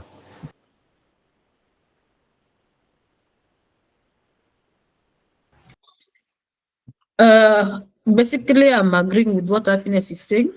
These people mostly wanataka kusikia like we know how to embrace technology. Of course, technology, we know how to use it. It's only that we've not had the chance to use it in our schools. I think it's just being creative while you're answering your questions. You be careful while you answer. You don't like say you know while you don't know. Or you don't fumble. Yeah. And then there's this thing I asked you about AI. Yes. I could really want to get an answer from you because do you use AI in your classes? It's an upcoming thing, and I think our wazungu, like, they really want to see how do you use it, because if you look at IB, for example, IB imekubali some certain use of AI but with some guidelines. But ukiangalia Cambridge hawajasema kitu yoyote, so I don't know exactly kama AI, are we supposed to use it in class, or how do we guide our students in using AI? And we as teachers, are we supposed to use AI? Because ni kitu lazima utajikuta umetumia in one or two. So that's a good question. And also, as Happiness has said, it's not like they want you to say something that is out of this world. They are not looking for out of this world answers. They just want to see whether you really know how technology works. And being that you managed to find this link to get into this meeting already means that you are technologically savvy, because you, first of all, you filled a form, you signed in, you did all these things, so you can already relate to technology. And integrating technology into the classroom does not really mean that they want to see the kids using technology if the technology is not there.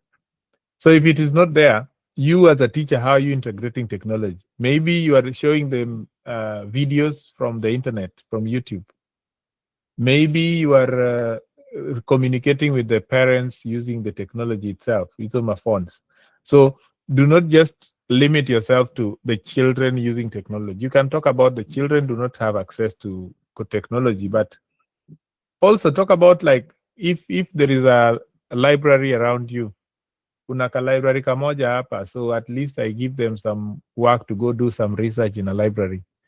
That is technology. They can go do some research in the library and come back with it if there's one computer in the library. There is only one, but that is the only one that I'm using, and I'm integrating it into my classroom.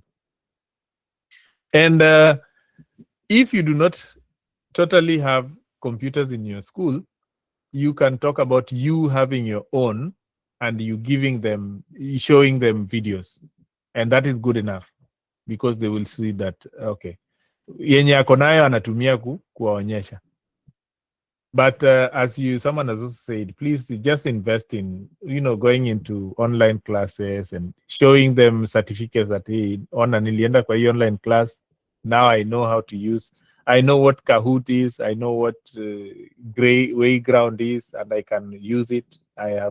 I've had some, I've had some situations where I'm using it in a classroom setting and stuff like that.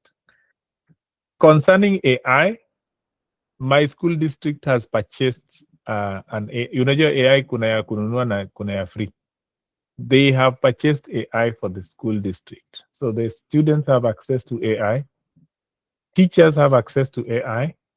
We no longer do our, the, how do you call it?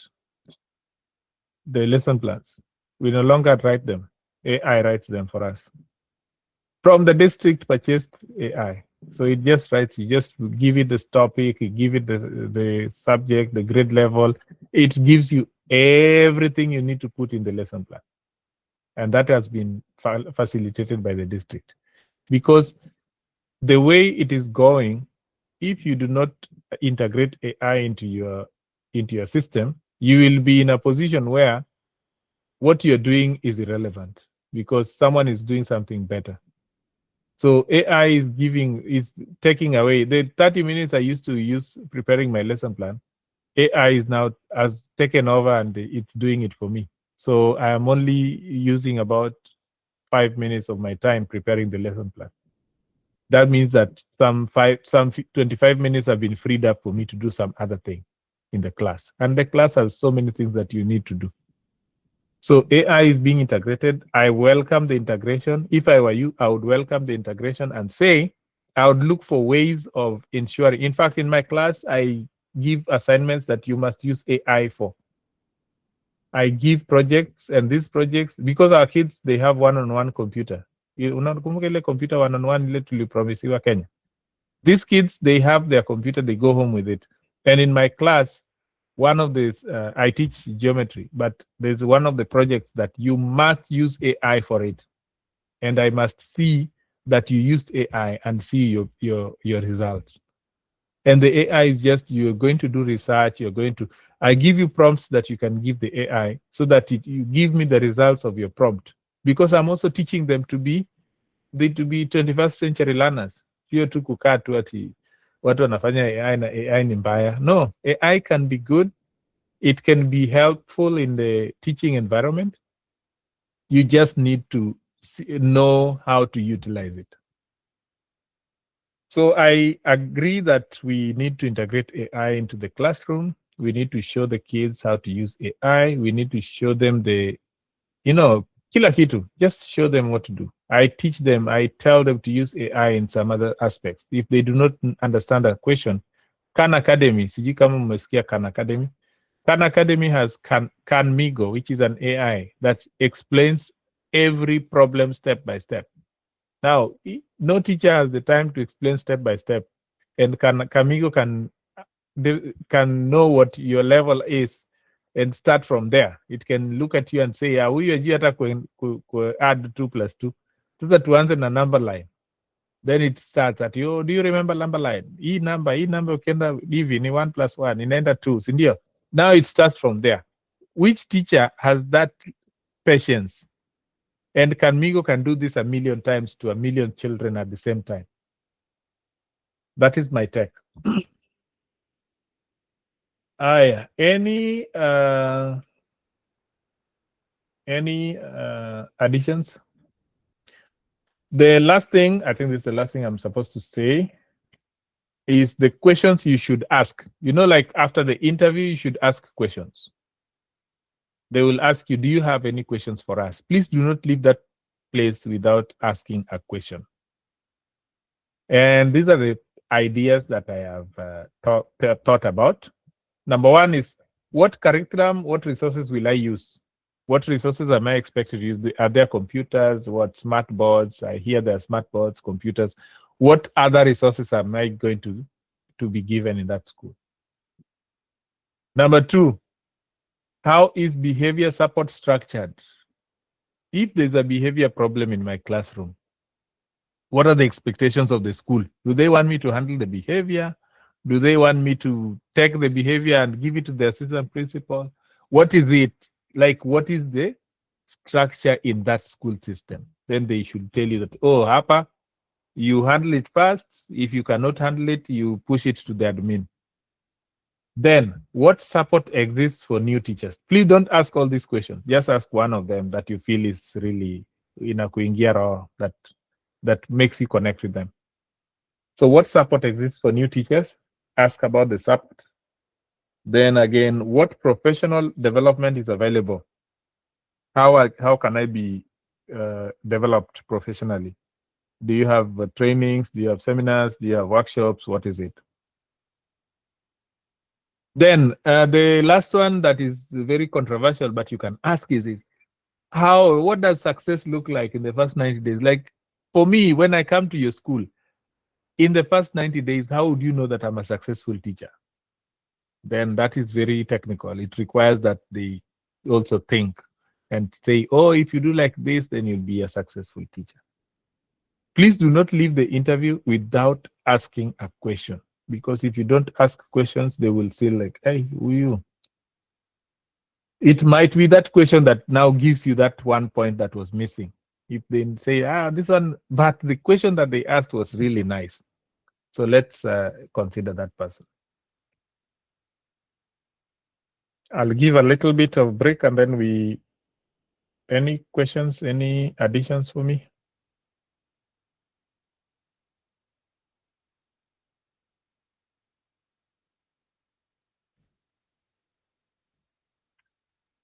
Now, Judy?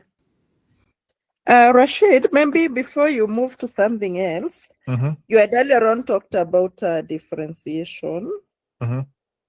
Can you please tell us more about spend accommodation or modification? Okay. Because this is actually an area that we don't really focus on, because our students are many in class, so sometimes we don't practice individualized teaching. So I find it a bit challenging. Okay. And the other thing is that the reason why you do not focus on accommodations is that we do not have a dedicated special education team in our schools. Like our schools are not, I don't know whether they're integrated, but you do not even recognize special education kids. So that is one of the things. Yeah, sure. Now there is Okay, let me finish this and then go back to special ed. Well, after the interview and within 24 hours, please send a thank you email, mention a highlight of the email, confirm that you're still interested, and ask them what are the next possible steps. If I was successful, what is the next possible step? A short email, don't make it too long. Just thank you for giving me an opportunity to interview with you yesterday. One of the highlights of that interview was that such and such. I loved the way the presentation, the question that challenged me most was this one. And then I indeed am still interested in participating, and I'm still interested in working with you. And if you would have an idea of the next steps, I would be willing to know them. Boom. Thank you. Kind regards. Okay. Let me go back to accommodations and modifications. Accommodation is, there is a document called an Individualized Education Plan, or an IEP. This document is developed by a special education teacher. And this document lists how a child that has a disability should be accommodated in the classroom. For example, if they have difficulty hearing, this document lists that now, because this child has difficulty hearing, you as a teacher, you should be giving them written instruction. So that's an accommodation. Some of the kids have difficulty understanding the level of the work that you're doing. So the document states that because they have difficulty understanding, they will have extended time. So extended time is an accommodation. So if you give work and it is expected that they finish in 30 minutes, this child should have 60 minutes. Okay. If you give homework expected the next day, this child should have 2 days because they have accommodation of 100% or 150% or 200%. Some of them have even 200% in 4 days. You give work today, they are supposed to give it back today. They will bring it back after 4 days because their accommodation allows them to spend that much time doing that work. So our Kenyan system do not really stress on accommodation. I think CBC is going to do it if we succeed to implement it. Differentiation, on the other hand, is not accommodation. Differentiation is ensuring that everybody in the classroom is doing what they're supposed to do, even though they look like they're doing different things. For example, one of them will be presenting, they go to the front and they present their project. They present and tell you, oh, this is, they say a poem and they present that poem and they give it to you. Another one will send you a voice note of them singing the same thing. Now they'll be singing, because you're teaching rhyming words, someone goes to the front and presents a poem, someone sends a voice note of them singing, someone writes a poem and gives you the paper. So this is now you're differentiating. You're giving different multiple capabilities. Everybody is giving the way they can present it best. So you can always differentiate instruction, you can always differentiate content, you can there's many things you can differentiate.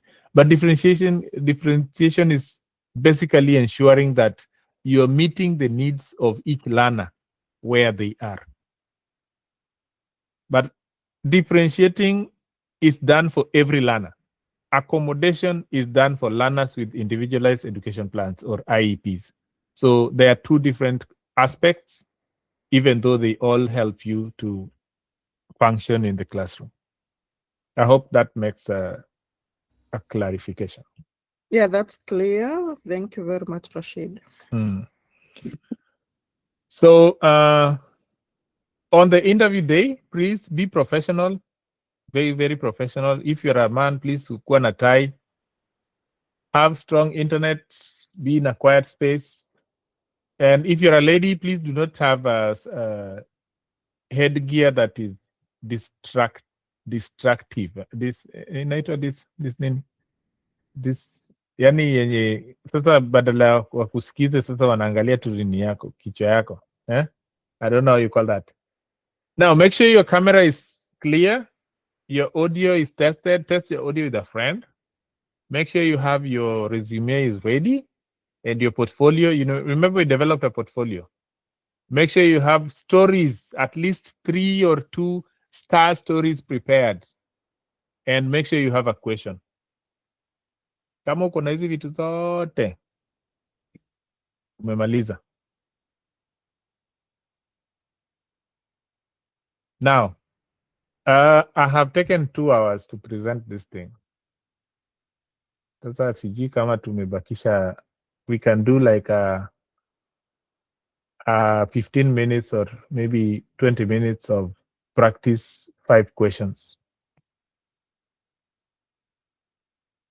So that we do this. But now I want you to practice this 5, practice any of the questions that I sent. Write 2 star stories. Star stories are just stories about, oh, this kid was doing this, and then I did this, and then this happened. And your story, make sure you have a story, because you will put it somewhere. If you have a story already, you can twist it to fit into the question asked, because you don't know what question will be asked. But you must have a story. Then do a mock interview, record yourself, and improve. I usually say, use your group of friends to help you build yourself. Record yourself, like do a Google Meet with your friends. Waambie ebu kila mtu, I want to, ease in your questions. Ask me the questions I want to answer. Let them judge you. Hao watu wenye wanakujaji huku pia tu ni watu tu, they're just like your friends. So just make sure your friends are doing this with you so that you develop that confidence on camera. Then you're able to present to them. And I think that is it. Hadesia. Now, maybe this one is out of the topic, but I managed to go through the 2 interviews with the participant learning. But now I am at a stage whereby I've been assigned a specialist. And I remember I subscribed to her videos. So I used to watch and used to say that if you have a child who is less than 5 years, sometimes you don't risk. Now, I've reached a point whereby I'm supposed to update my family. So I had already put the girl who was above 5 years, but now I have an infant who is below 1 year. Sasa shida yenye iko ni moja. On the list of the family members, dependents, ni kama wame deactivate, which means I cannot add. I can only edit. What, you can only edit the ones who are there. Yes. So I don't know how to go about it. I'm stuck. So, because the child can still be brought here later, why don't you just do whatever is being done for all these other people? Because that child will eventually come here. So when you get here and you already are in school, then you can tell them like, hey, my child, when I was doing the interview, my child was born, but that list was not editable. But now I want to bring all of them here. So there's no need of emailing my specialist to maybe allow me to add. Yeah, if there's that option, I think you can. You can also email. Ebu Esther kona jibu. Ama Esther pia nataka kuuliza. Nataka kuuliza concerning the kids bado. Where you are a single parent, because I was told that I must have a notarized letter giving the other parent giving permission for the kid to leave the country. Ngoja. Tumalize na Hadesia kwanza. Hadesia, what you do is ebu mwambie it's participate learning. Yeah, yes. Participate. I don't think they have a problem with a child under 5. So ebu mwambie uko na infant and you want to include them in future so that in future they can get a DS 2019. Okay. Yes. If they don't, then it's okay. Even if you come here, they will give you when you're here. Then you'll be able to just process their documents. Okay, so. And then maybe another quick one. You talked of the video. Of course, I'm doing now the video. The one and 1 minute and a half. That is 90 second video. And from their samples, I read that they are able. They put some clips from the class, so they tell you to maybe upload pictorials from the class when you are doing the audio. So you do the same, but now you don't show the face of the students. So I don't know, is it okay or? Yeah, as long as there's no face, no parent can say ule ni mtoto wangu, then that's okay. But I really discourage using children images, because you never know. Some parents know the child's shot from 10 miles away. Yeah, so. Yeah. Thank you. Aya, sasa tuende kwa Esther na story yake ya nini. Esther, hebu kuja tena sasa. Yeah, it's bado for participate learning. When you're a single parent, yeah, they told me that I must have a notarized letter. Yes. Showing that, yeah. So now the reason why, first of all, let me give you a reason. The reason why they want a notarized letter is because they are trying to avoid what we call child trafficking. Okay. And watu wakiendaga majuu, watu walisha wachana nini, alafu ukasikia ati Esther sahi anataka kwenda majuu. The first thing that happens is this person will start saying, oh, ameenda na mtoto wangu. So it becomes a trafficking case. Sasa umeiba mtoto wake ukapeleka majuu. Alafu kuna story organ trafficking sijui nini. So to avoid all those, they want to know that the parent of this child, the father and the mother, have agreed that this child is going up majuu. So that is the genesis. Okay. Yes. If you are the parent is alive, if the father is alive, itabidi mwambie this kid, I want to go with it is for the future of this kid. These things you're not doing for yourself, you're doing for this kid. So let's see if they can say, tuangalie venye huyu mtoto naweza msaidia. If this opportunity comes, sawa. If it doesn't come, pia ni sawa, mtoto ako hapa. But then they need hiyo barua, kuna barua lazima ukue nayo ya nini, ya affidavit of support ya koti. But kama baba yake yuko, they don't need, the dad can just send the letter, like he can just sign and say, this is my number, this is my email. If there's anybody who wants a problem, call me. I agree this child can go with the mother to the US. Bas. Okay. Okay, thank you. Ditora. Yes, Rashid, I have nina maswali mawili. One concerning the J2 dependents. There's a sponsor that I was doing the first application. Yes. And there was this question that, are you planning to come with your J2 dependents? You indicate yes or no. And my plan is to if I get the job, to settle first, then they come later, they join later. So what should I answer? Should I answer yes or no? Answer yes. Okay. Then another question is Sahindo na answer applications. So I was assembling all the documents and you want to ambia we should have. Now the last one nimebaki kufanya ni evaluation. The process ya kufanya evaluation sijui vizuri. Can you kindly guide me? Because now I'm ready to read tomorrow or on Monday. Nani amefanya evaluation of idea hapa before niseme? Nani amefanya recently? Rashid, I've done my evaluation last week. I used the link that you shared with us, the one with the discounter. I applied for the one for 10 business days, but I think it even came earlier. So what I did was send the transcript and the certificate to Spantram, But I think they changed the email now from the one that you were giving us initially, the one for status at Spectrum.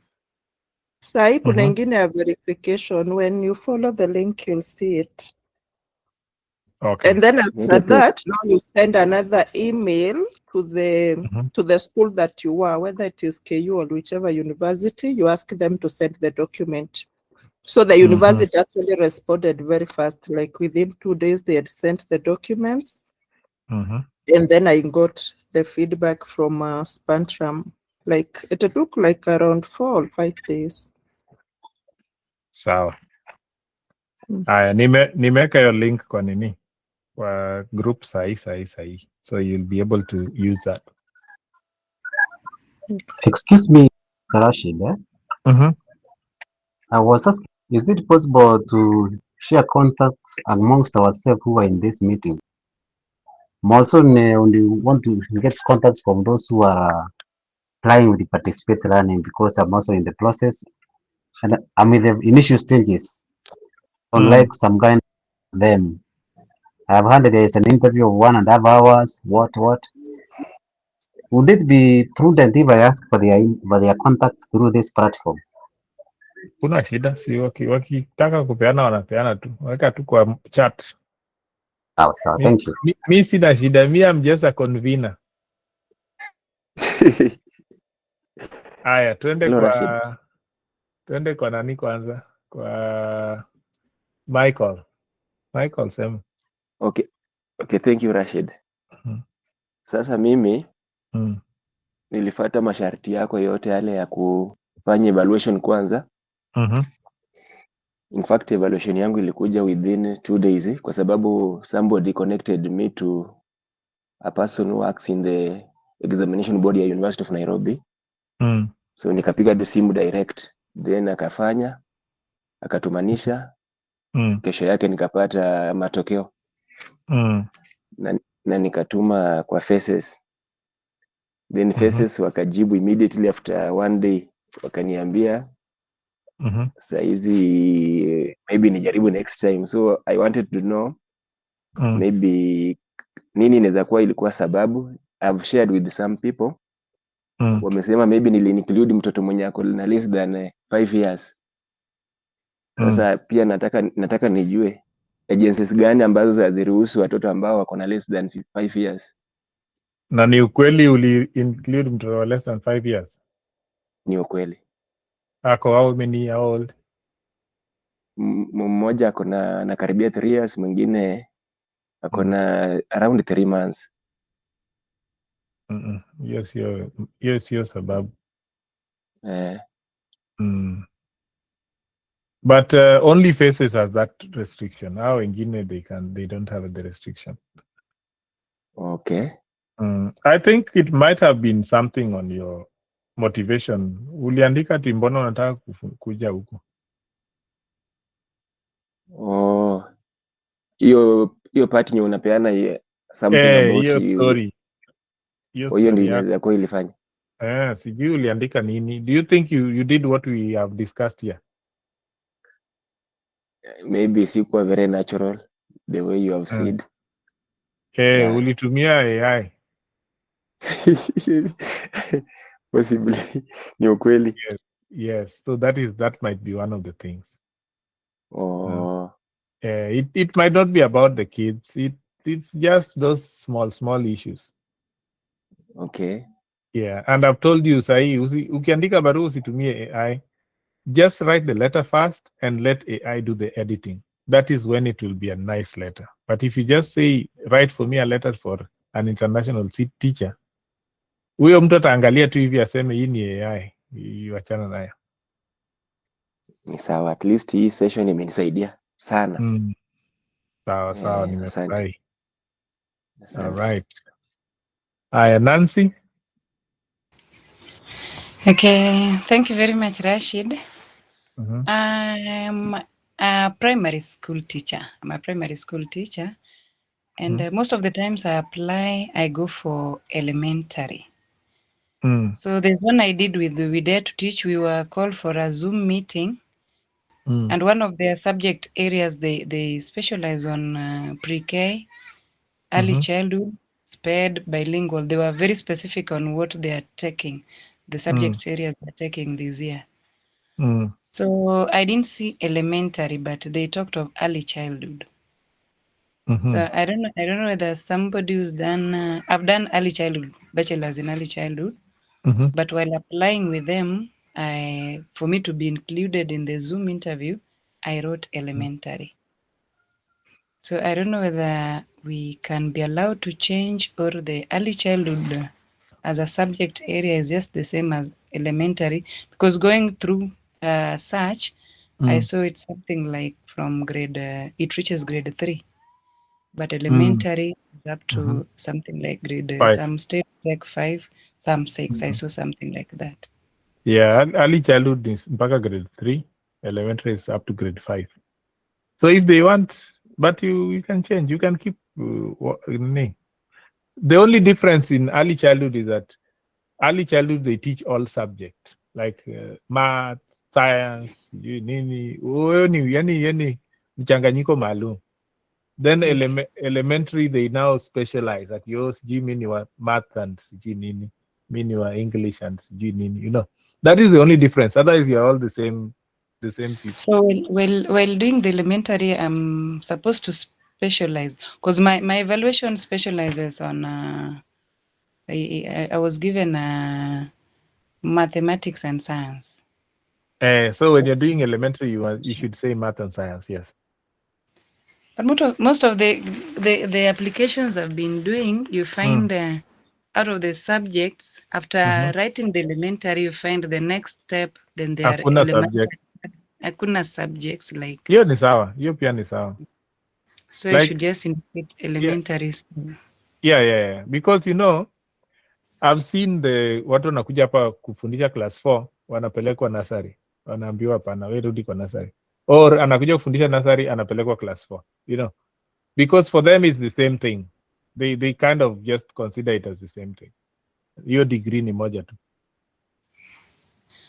Okay, so I should change the application, because they told us we are supposed to pay some fee. If somebody is interested in continuing with them, you email them requesting that you are interested.